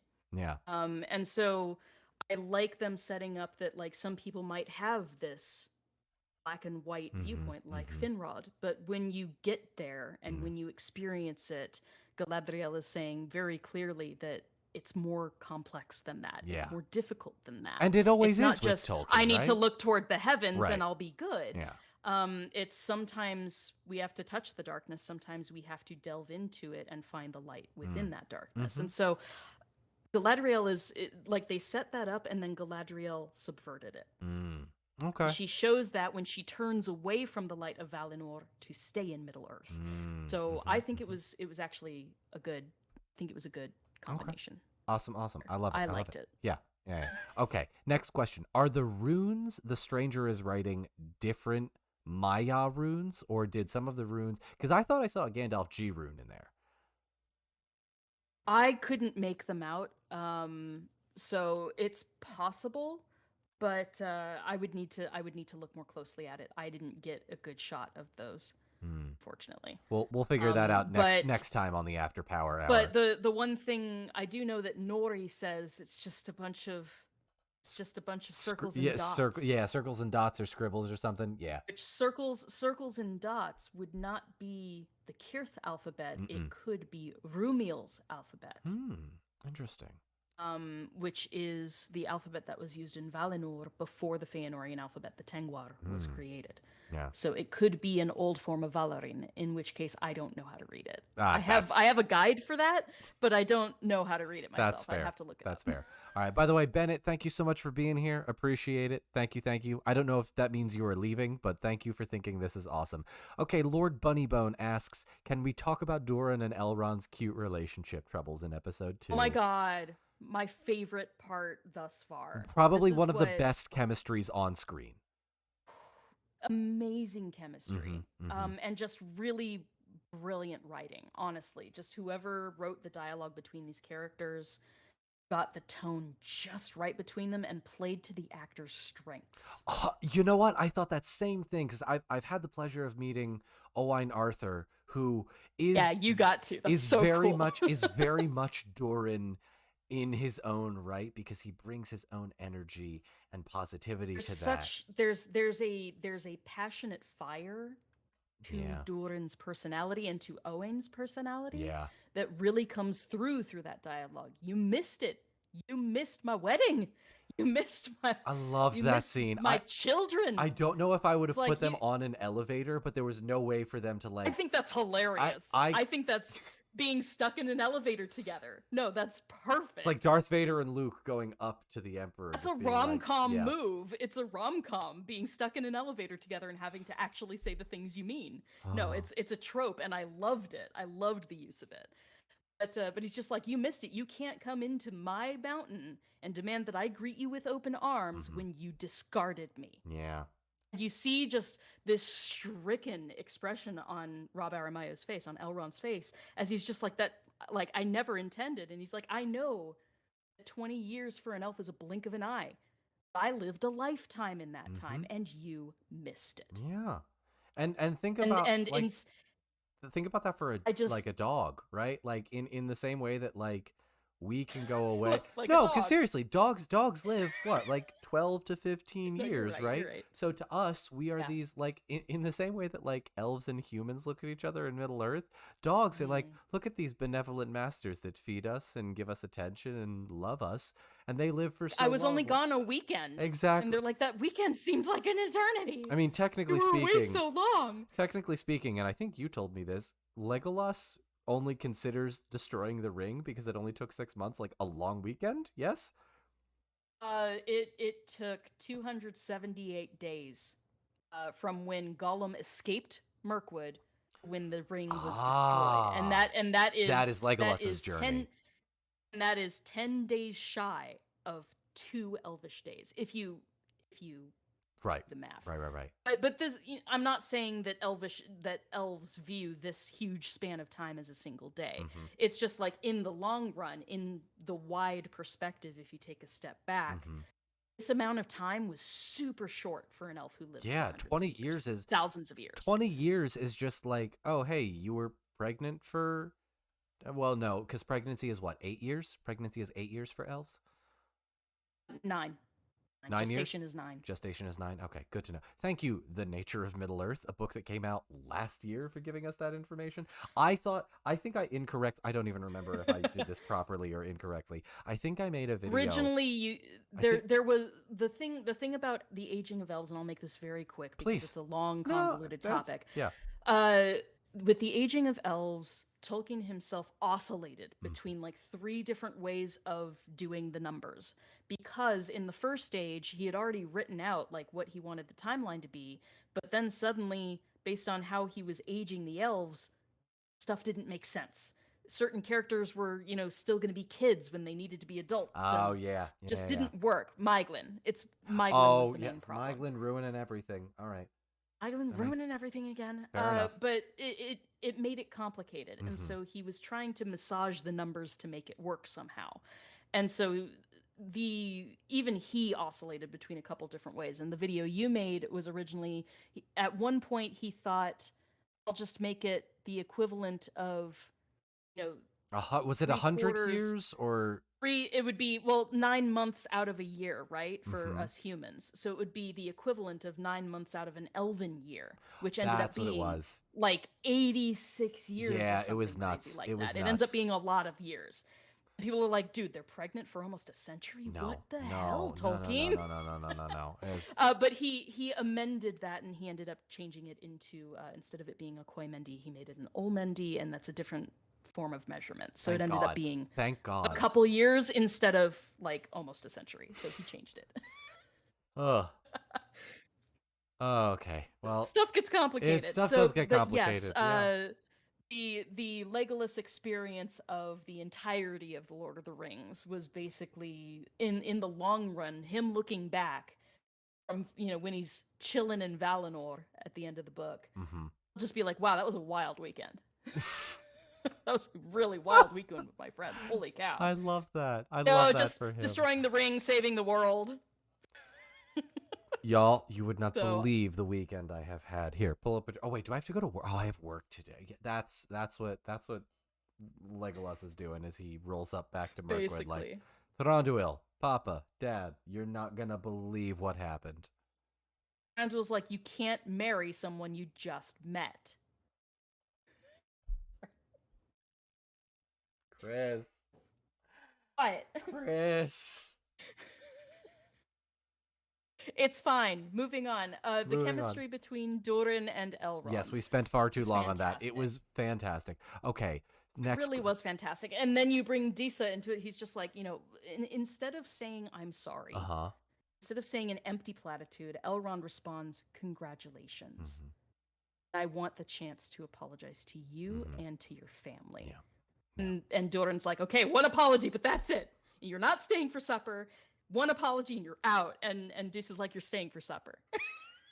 Can we? I know we're doing The Q&A right interaction now is so good. this happens. But I do want to talk about Sophia Nomfit because she is lovely. I've had the pleasure of meeting her twice now. Oh God, And what a beautiful soul. Disa and Sophia have some of the same energy as far as I can tell. Again, I don't know Sophia very well. I have only met her twice, but Mhm. she has been absolutely lovely, and I cannot help but think that they wrote Disa to capitalize on Sophia's strengths. What a breath of yeah. fresh air in an otherwise male-heavy, dwarven, very masculine-heavy kind of culture. I just love her. She's levity. such a balanced character. Yeah. She's such a balanced character because there's obviously a strength and a strong-willed personality there. 100%. Because she butts heads with Durin immediately, just being like, he's staying for supper. Like she gets a different tone and he relents. Yeah. But there's obviously this wonderful nurturing that she has when she's talking about the kids. I told you to stay in bed, and Hang the on, way Chris. that she Chris, handled... real quick. Hang on. I'm so sorry. My man Evan, who has been here for like an hour and a half, just came up with the best Legolas joke. What I found, can we keep him? Thranduil, Papa, Hilarious. look what I found. Can we keep him? That is a dwarf. I know. I want to keep him anyway. Yeah. Oh man. But with Disa, it was lovely to see the way that she interacted not only with her husband, but with her husband in front of a guest. Yeah, that was so nice. So, and she's heard so much about, she's like, this can't be Elrond. Like, she's heard so much about this guy because Durin won't shut up about this guy. Because they're also for in the love, last 20 right? years.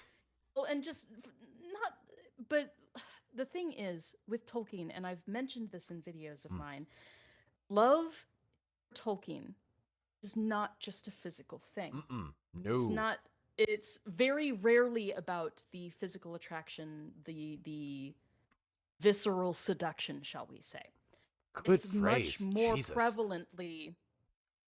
I'm writing blog posts about this. Oh, brilliant. Of course you are.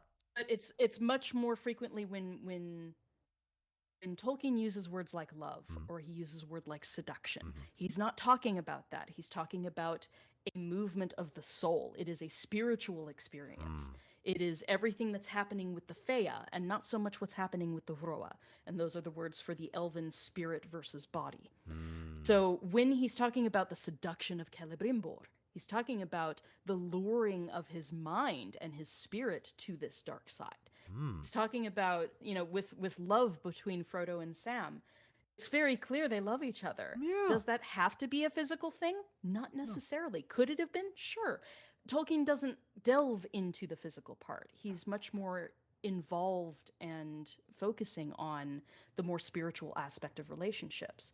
And so when we see this energy between Disa, Durin, and Elrond, what we're really seeing is that these three have been in a three-way relationship, whether you see it as romantic or not. They've been in a three-way relationship from the get-go, because Durin has been hurt. He falls in love with Disa. Elrond is nowhere to be found. And the only reason Durin is so upset by this is because it meant something to him. And it didn't click for Elrond until he was confronted about it. So, and with the tree that, Elrond gifted a sapling to Durin, and he has put the sapling in his home with his family, and Disa says he's raised it like a third child. That's right. What a good line, too. What a great line. And she was like, and all the other dwarves were telling him he was crazy for planting it down here, because how could a tree thrive in such darkness? And Elrond's response is, where there is love, it is never truly dark. How could it not thrive in your home? In a home like yours? Yeah. And like, there's an instantaneous connection and respect, and just this is an energy of a three-way relationship, and it was always like that. It's just that these two hadn't met each other before.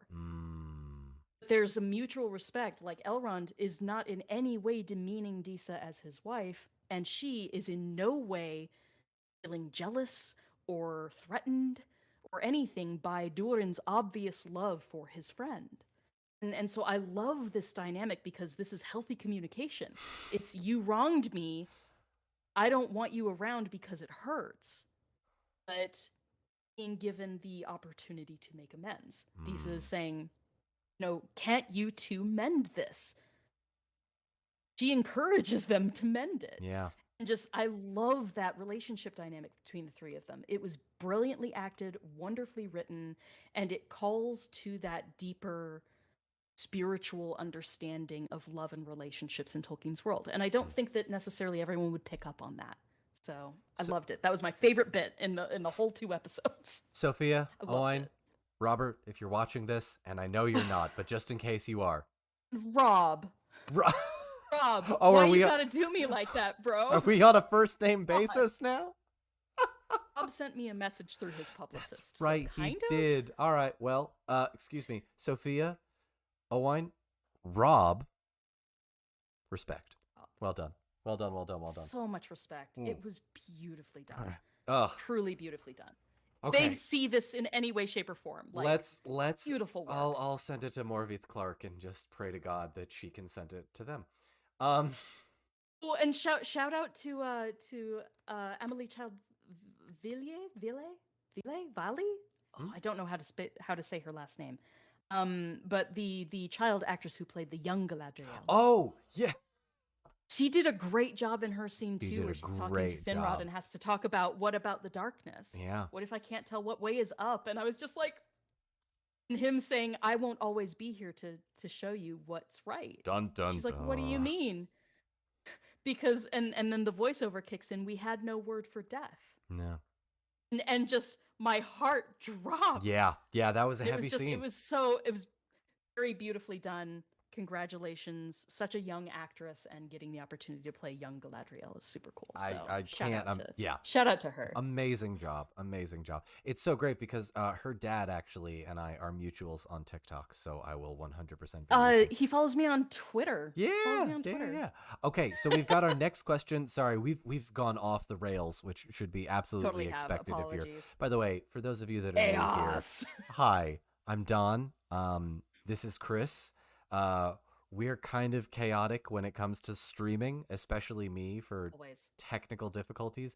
Amazingly, we've had very few technical difficulties in all of this. Next question, though, is where is Celeborn? Now, I have a few theories about this, and I want to just touch base on it real quick because Technically speaking, right?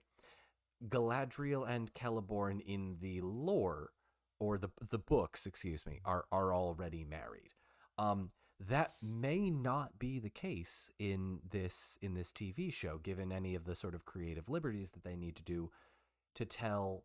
There's one important note, and that is that Celeborn is never mentioned in the appendices. It's not in the annals. He's not mentioned by name. Same as once? Anatar. Anatar is also not mentioned by name in the appendices. It's just Sauron. So there are certain things that for a while I was worried they can't include him because he's not part of what they've been given permission to use. But now that we know that they're working in conjunction with the Tolkien estate and getting obvious, special permission to use Valinor, the two trees, they have permission where they feel like they need it. So he could absolutely appear. Will he do so? I have no idea. I think would. No, go ahead. I think it would be wise to show Galadriel with Celeborn that he's always there. Yeah. No, but he in no way lords over her. No, and which I think we get from the Fellowship. Because this is the dynamic of Galadriel. Yeah. Like, we get that. She is for lack of a better term, she is the. Oh God, no, that's a terribly sexist phrase. Wearing the pants. I hate using that phrase because it's so sexist. I hate that phrase too. But is she? What's the word I'm looking for? She subverts the stereotypical gender roles. That's the one. She subverts the expectation. I would. You know what I would love, and I don't know if we'll get it now in season 1, but I would love for sometime at the end of season 1 or the beginning of season 2. Them to just open up on Galadriel's quest is over, whatever she winds up doing. She goes back to wherever in Middle-earth that she is currently in, and she's in the forest. And he's just there being like, welcome home, and that's it. Yeah, and you know what? Maybe after season 1, right, we get some sort of, because you can do a time jump for a little bit, right? But not much, obviously, because the humans are there and a seal door is there, but a little bit. You could theoretically do like, because of course in the books, Galadriel has a daughter with Celeborn named Celebrian.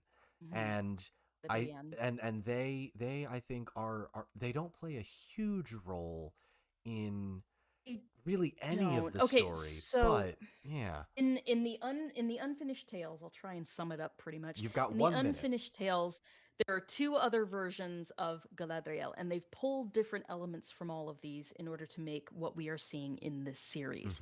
So they have options, is what I'm saying. Sure. But Celeborn and Galadriel spend part of the Second Age apart canonically in one version, where he is in Eregion.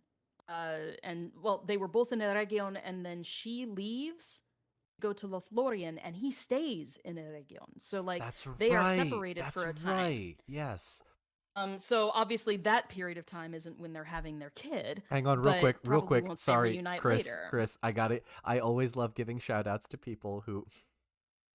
I want to give a special shout out to Fairy Scrolls, who says of the Galadriel Celeborn relationship, they are both no pants, uniquely independent. No pants.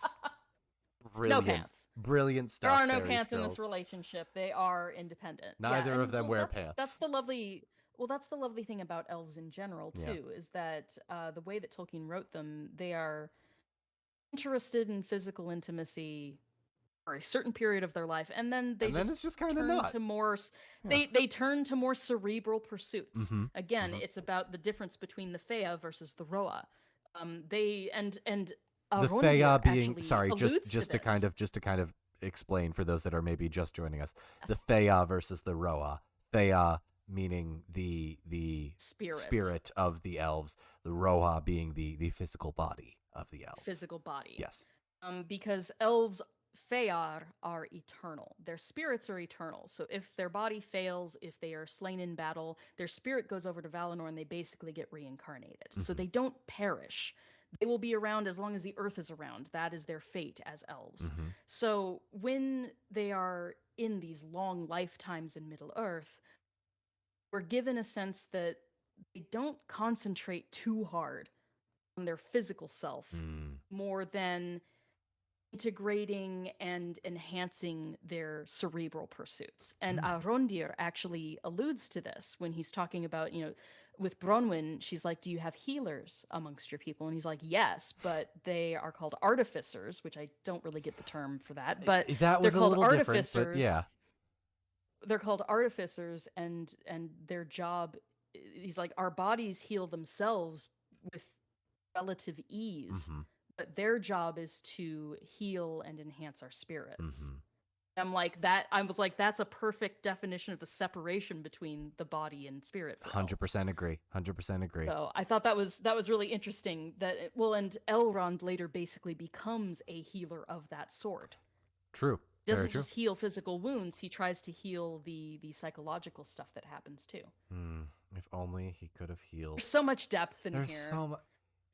Let's not go into Calabrian, okay? Let's not go there. No. We don't need to. Go there. I will say though, I am, I've been a fan of Tolkien's for nearly 20 years now, and it never ceases to amaze me how many different aspects of this world he put so much thought into that I, as a fan, am only just discovering now, right? I met you, Chris, 2 years ago, and I only learned about It's been 2 years. Yeah, it has been 2 years, and I only now am just starting to realize how deep the Elvish language goes, and Tolkien's job as a philologist was such an integral part of the language that he created to create this world, and it just kind of became like something that I didn't even realize how much effort this guy put into everything he built for this world.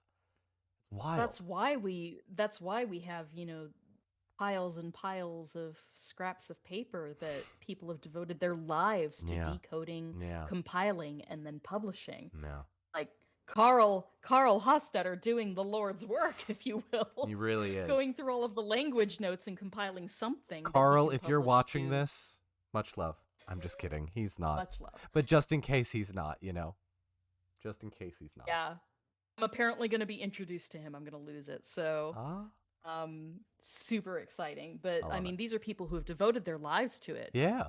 And just there's so much more to still be done. So that just tells you how much the man's been dead for what, 40, 50 years-ish? Actually, wait, no. Today is the anniversary of his death. That's right.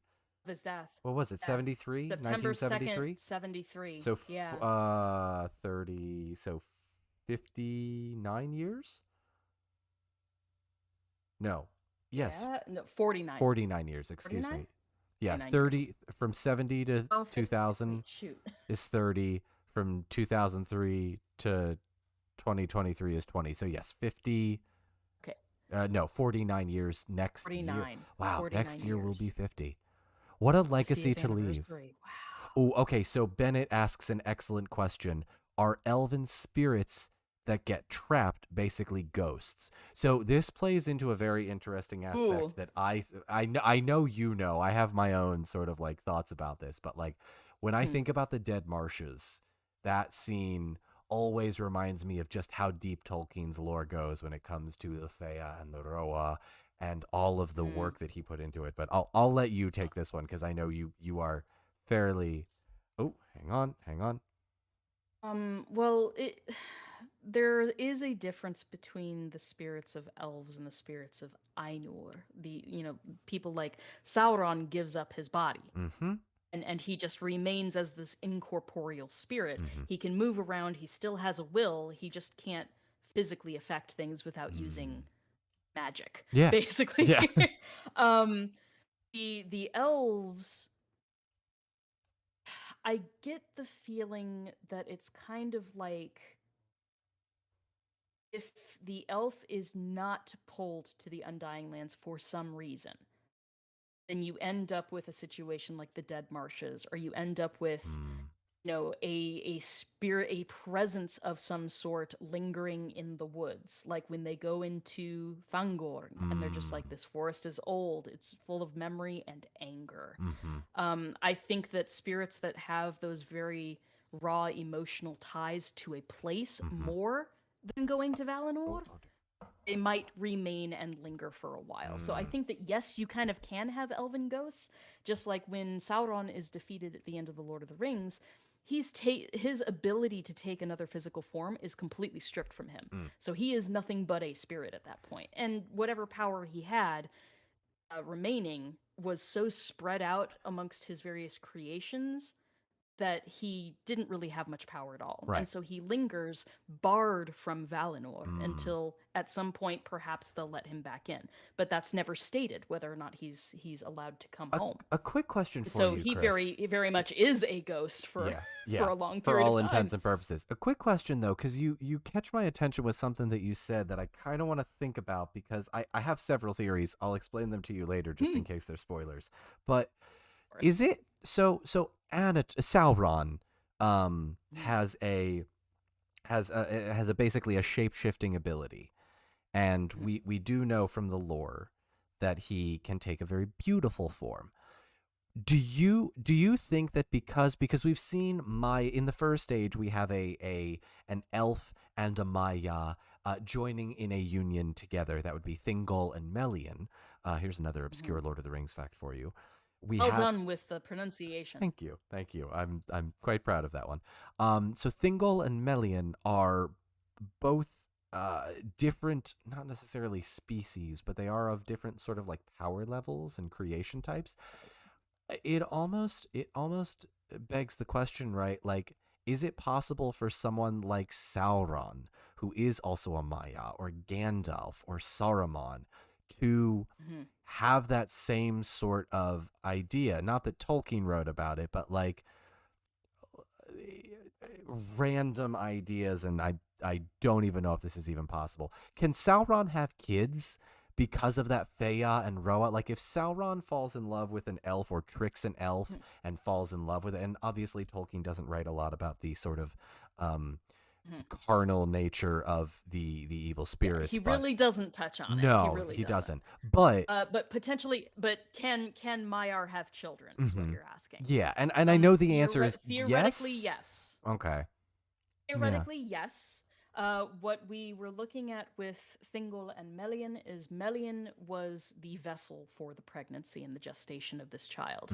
And I like to think that that makes for a different dynamic than potentially having a mortal or elven mother with a Maiar father. I think that would change things in a way. Like, how does one contain a being of song in mortal flesh? But when you are the one carrying it. Right, isn't that also Luthien? That begs the question. Oh, right. So that then begs the well, she's, child of. But Right. That then begs the question, if all Maiar have to be the ones to bear the children, do male Maiar have children? They could shapeshift to be whatever they want to be. Potentially they could. Right, because and the Mpreg part of the fan fiction community goes wild. Oh no. If okay, I'm saying this now because just in case this wild fan theory turns out to be true, if it turns out that Sauron has a kid or is able to do so in his beautiful form, I'm sure the fan fiction universe will go wild.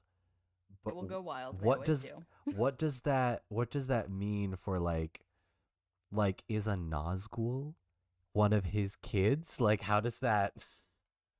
But what you're alluding to is the theory or thought that perhaps Theo is Sauron's child. Right?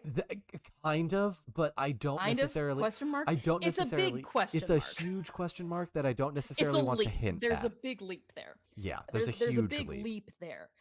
Is it possible based on the lore? It would be a stretch. Because we've never had a Maya pair with a mortal, like a human, rather than an elf. So there's a difference there, and then there's also a difference with the person who's actually handling the pregnancy, the female, assigned female at birth person. Yes. To carry the child, being the mortal half of that arrangement. So I have no idea if it would be possible. So interesting. You could say yes or no if you really wanted to make that a plot device. Do they though? I That don't know. remains to be seen. That remains to be seen. Theo has a lot of rage. I mean, Theo's my wild card. Honest to God, I feel like I've got he all of really these is. characters down. Like the I don't know star-crossed what that lovers, kid's gonna do. the star-crossed lover of the elf and the human. Like we can all kind of see where that might go. Galadriel's basically her arc is being made by the showrunners. I don't mind that at all because Tolkien really didn't give her anything to do. So like, let's give the female character some agency, or at least a little bit Right. more. Elrond's Let got her his do own some arc. stuff. Yeah, Doran's got the Mines of Moria arc. Celebrimbor has his Yeah, arc. Yeah, like Theo's all the main characters have their arcs, and Theo's we my have wild basic card. archetypes. Theo's my We have wild card though. archetypes for the original characters. Yeah. Dissa is, wife to a great man, Mm-hmm. but she obviously stands on her own and does resonance ceremonies to speak I'm to the so stone. excited It's to so see that. cool. I'm so I excited. can't wait to see that scene. I think that's going to be amazing. Because it's been hinted in the promo images, and I can't wait. Mm-hmm. But you have the star-crossed lovers with Arondir and Bronwyn. But yeah, Theo is a wild card. We don't know what he's there for. He's obviously he has to play a role, or else he wouldn't exist. Right. Well, although so it's us trying to guess why he's there. True. I think also though, and something that JD and Patrick said. Sorry, first name basis on all of these people. I don't actually know. I don't actually know these people. I've met them a few times. It's not like they never mind. They don't know you. They don't know me. No, like you don't know what I've been through. You don't know my struggle. But like I feel like I kind of know their struggle, at least for the last 4 years. But for me, right, like Theo to me is just the character that stands out as like, okay, what are we trying to do with this character? Because it feels to me like they made all of these sort of Amazon only characters. Because I'll admit, when I first saw the characters, I was like, wait, but there's so many characters in the Second Age. Why don't you just use them? But then they kind of explained it in a way that I really liked, in that, oh, we're using these characters that we made up that Tolkien didn't write about to explore the larger parts of the world that didn't get specific characters, right? The Southrons. It's all about making connections where canonically there weren't any. Yeah. Brunn is its own thing. The Easterlings are their own thing. The Mm-hmm. Southrons are their own thing.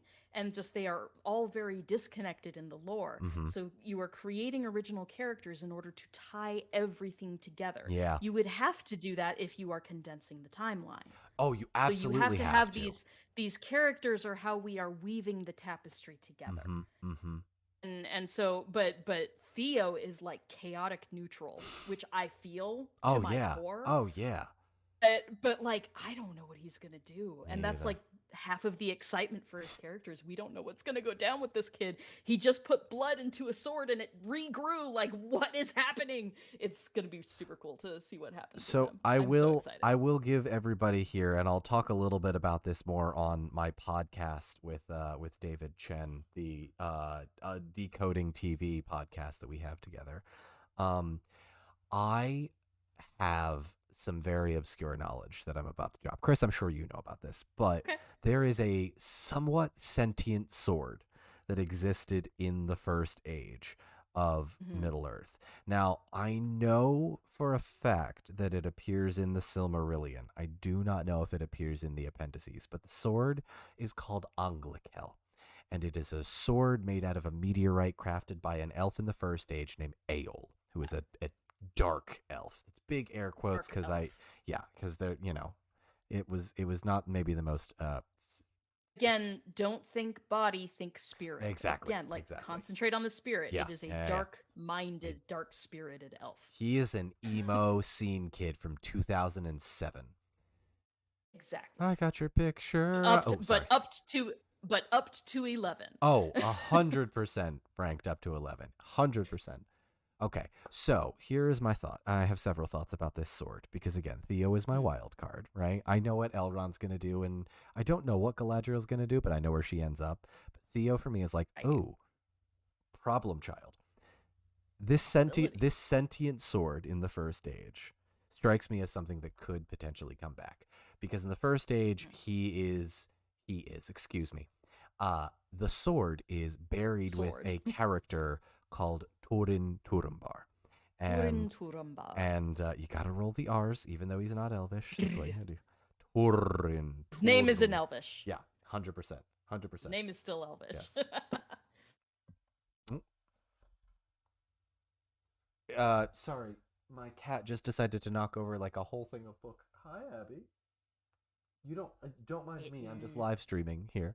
You've got a couple of cats there. Anyway, sorry. Sentient. Yeah, swords. they're curled up in the chair behind me here. Yeah. So theoretically, Anglakel, Gorthang, the names of these swords, are potentially things that lead me to believe that this is not a good sword, right? Just from a storytelling standpoint. This is obviously at the very least what would be considered a Morgul blade. Yeah. It is a dark blade forged with dark magic. Yeah. That it is blood activated is a very fun detail. Yeah. Now, if we were trying to make chart and connect this somehow to Gurthang, what would have to have happened, and the reason that it is canonically possible, is the burial place of Turin, where this sword was buried with him, is one of the few spots, Hauth and Morwen, is one of the few spots that doesn't sink under the ocean when Beleriand is sunk in the first stage. Right. So potentially Sauron or anyone, if they were on the run doing whatever bad guys do, he could have gone and retrieved this sword. So Sauron could have had the sword in the Forodwaith or wherever, in Angband or who knows. Yeah. There is the potential for having retrieved this sword and used it and then lost it over the last few hundred years for whatever reason. You could make a case. You could draw that conclusion theoretically. You could. Okay, good to know. It's a stretch, but canonically, is it possible? Yes, it is possible. 100%. Well, thank you so much for your input on this one. Y'all, I do just want to do a quick pit stop before we continue. I am Don Marshall. On the bottom left here is Wizard Way Chris. Today's merch drop is happening exclusively here on YouTube. And it is I, for one, will welcome our bird overlords. It doesn't have anything to do with the Rings of Power, but rather an alternate universe where the eagle in Middle-earth takes the ring because the Fellowship tries to take the eagles to Mordor, and it fails miserably. So figure out what would happen if they took the eagles to Mordor. Please stay tuned for Don Marshall 72's TTRPG using the One Ring from Free League Publishing to build a world where this scenario plays out with wonderful characters, airing Fridays? This every other Friday. So obviously not today, but next Friday. Yes, 100%. Next Friday. And yeah, keep an eye out for that because I basically just wrote a giant fan fiction, and oddly enough, a lot of you seem to like it. So thank you again. Did a good job. Thank you. I tried. The Bird Overlord merch will be here. Here on the stream, you can click whatever. I think it's pinned in chat, the unisex Bird Overlord, and you can have a number of other options there. I feel like yes, the shirts are unisex. I believe they also come in women's. There's a hoodie, there's a tank top, there is a sticker, and Chris, I am gonna let you do a quick self promo here while you do that. I actually need to run to the restroom, so I'll be back in about 30 seconds. Okay. By all means. Hi, guys. So my turn to do shameless self promotion. My name is Chris. My handle on all social media is Wizard Way Chris, and it's Chris with a K. If you guys want to check me out, please do. I have a Twitter thread going. We reviewed all of that tonight. I will keep adding to that as more episodes of The Rings of Power come out each week. I'm also doing live reaction live streams every time an episode goes live because they go live at 9 p.m. on Thursday nights for me. I'm on the Pacific US time zone. So if you guys want to watch me react in real time and you want to sync up your video with mine, so I'm there freaking out in the room with you, you can do that if you want to. But I do have a website. It is www.elfboy.com, elf-boi.com. So if you guys want to check out my website, I sell sparkly merch that I hand paint. I sell essential oil blends based on various locales of Middle-earth. I basically made a set of 10 different scents that follow the Fellowship's journey. So that's fun. If you like the smelly things, those are there. I had a lot of fun making them. And What a good beyond sentence to come back to. Sorry, Chris. What a great smelly sentence things, to come back to. If you like the talking about my smelly. essential oils, Yes. relax, Dawn. Yeah, I don't know. Please. So he smelled them. So, but yeah, I They're do good. essential oils, and then I also do custom translations. I've worked with over 100 people at this point to do a bunch of tattoos, memorials. I've worked on a couple weddings for people, so like it goes Yeah. all over the place. So if you have a little piece of Elvish that you've always wanted to have permanently on your body, I highly recommend that you hire someone like me to make sure that you don't write something stupid on yourself by accident. Like Method Man's hat. Yeah. Oh my god. I use this as an example. If anyone goes to watch Stephen Colbert's Lord of the Rings is the #1 Trilly, it was his 20th anniversary thing for when Fellowship came out. There is a portion where Method Man pops in and he's rapping, and like the whole thing is just so much fun. Brilliant. But Method Man has a hat and it has Elvish on it, and the intern who was in charge of this hat botched it. They made a very common mistake, typing things out and changing it into an Elvish font without actually knowing what the characters mean. So it didn't say method like it was supposed to. It was gibberish. This is a thing that happens when you try to do things yourself, and this is why professionals like me are here to help you not do that. So Wizard Way, Chris, folks. Thank you so much for joining us. We have been, Chris, I know you are capable of doing like a 4.5 hour stream, but it is my bedtime. So it's getting late. Yeah, for it is you. getting Yeah. real late for me. I'm on the East Coast. So I will wrap up for now. I do want to say thank you to the 111 of you that are here now. Can y'all do me a favor and leave a like on this video You live haven't stream already. if you have not already? It is a huge help to myself, to Chris, as we continue to try and grow the After Power Hour, both of our contents. And we are, you know, I still work a day job. This is just what we do on the side for fun. So we are trying our best to make all of this work. So thank you again for all of you that have been here. I think it's 4 a.m. for Lord Bunnybone in the chat, which is just painful to look at. Good Lord. Like that meme sound that Oh my god. Oh my god. So yes, please leave likes if hardcore dedication. Thank you so much. Oh my god, Serena. Thank you, Serena in Norway. Oh my goodness. Much love to you guys. everyone that is here. Thank you all for joining. Again, hang on, let me make sure I get it in frame Follow this time. Dawn, follow me. I do have a YouTube channel as well. It's Wizard Way Chris. So feel free to. We're both here. Follow me if you want to. We both live stream. We both do a bunch of geeky We do. And I have also started doing calligraphy live streams over on TikTok. So that's fun. if you would like to see your name written in Elvish at some point, jump into one of my live streams. Maybe you do that on do YouTube that. here, right? We take all of the thousands of people that have been here and we transfer them over to different YouTube stuff. Once again, just got to remember, I for one will welcome our bird overlord. Will be in my merch shop after this stream is over, so go check that out. But it is available for a limited time.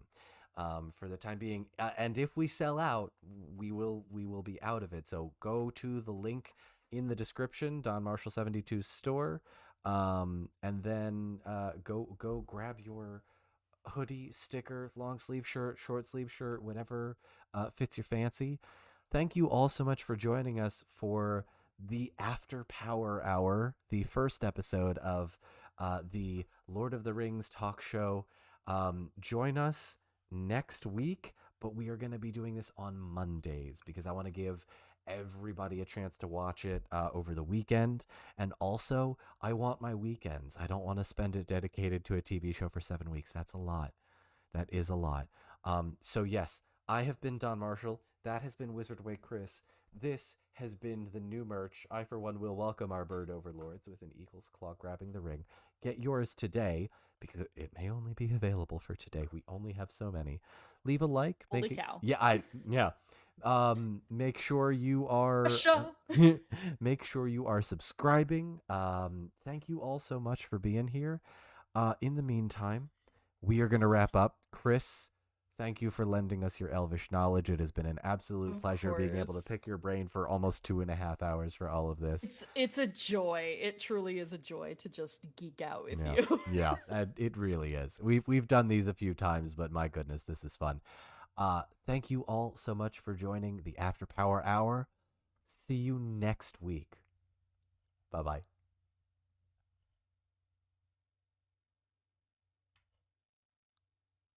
All right.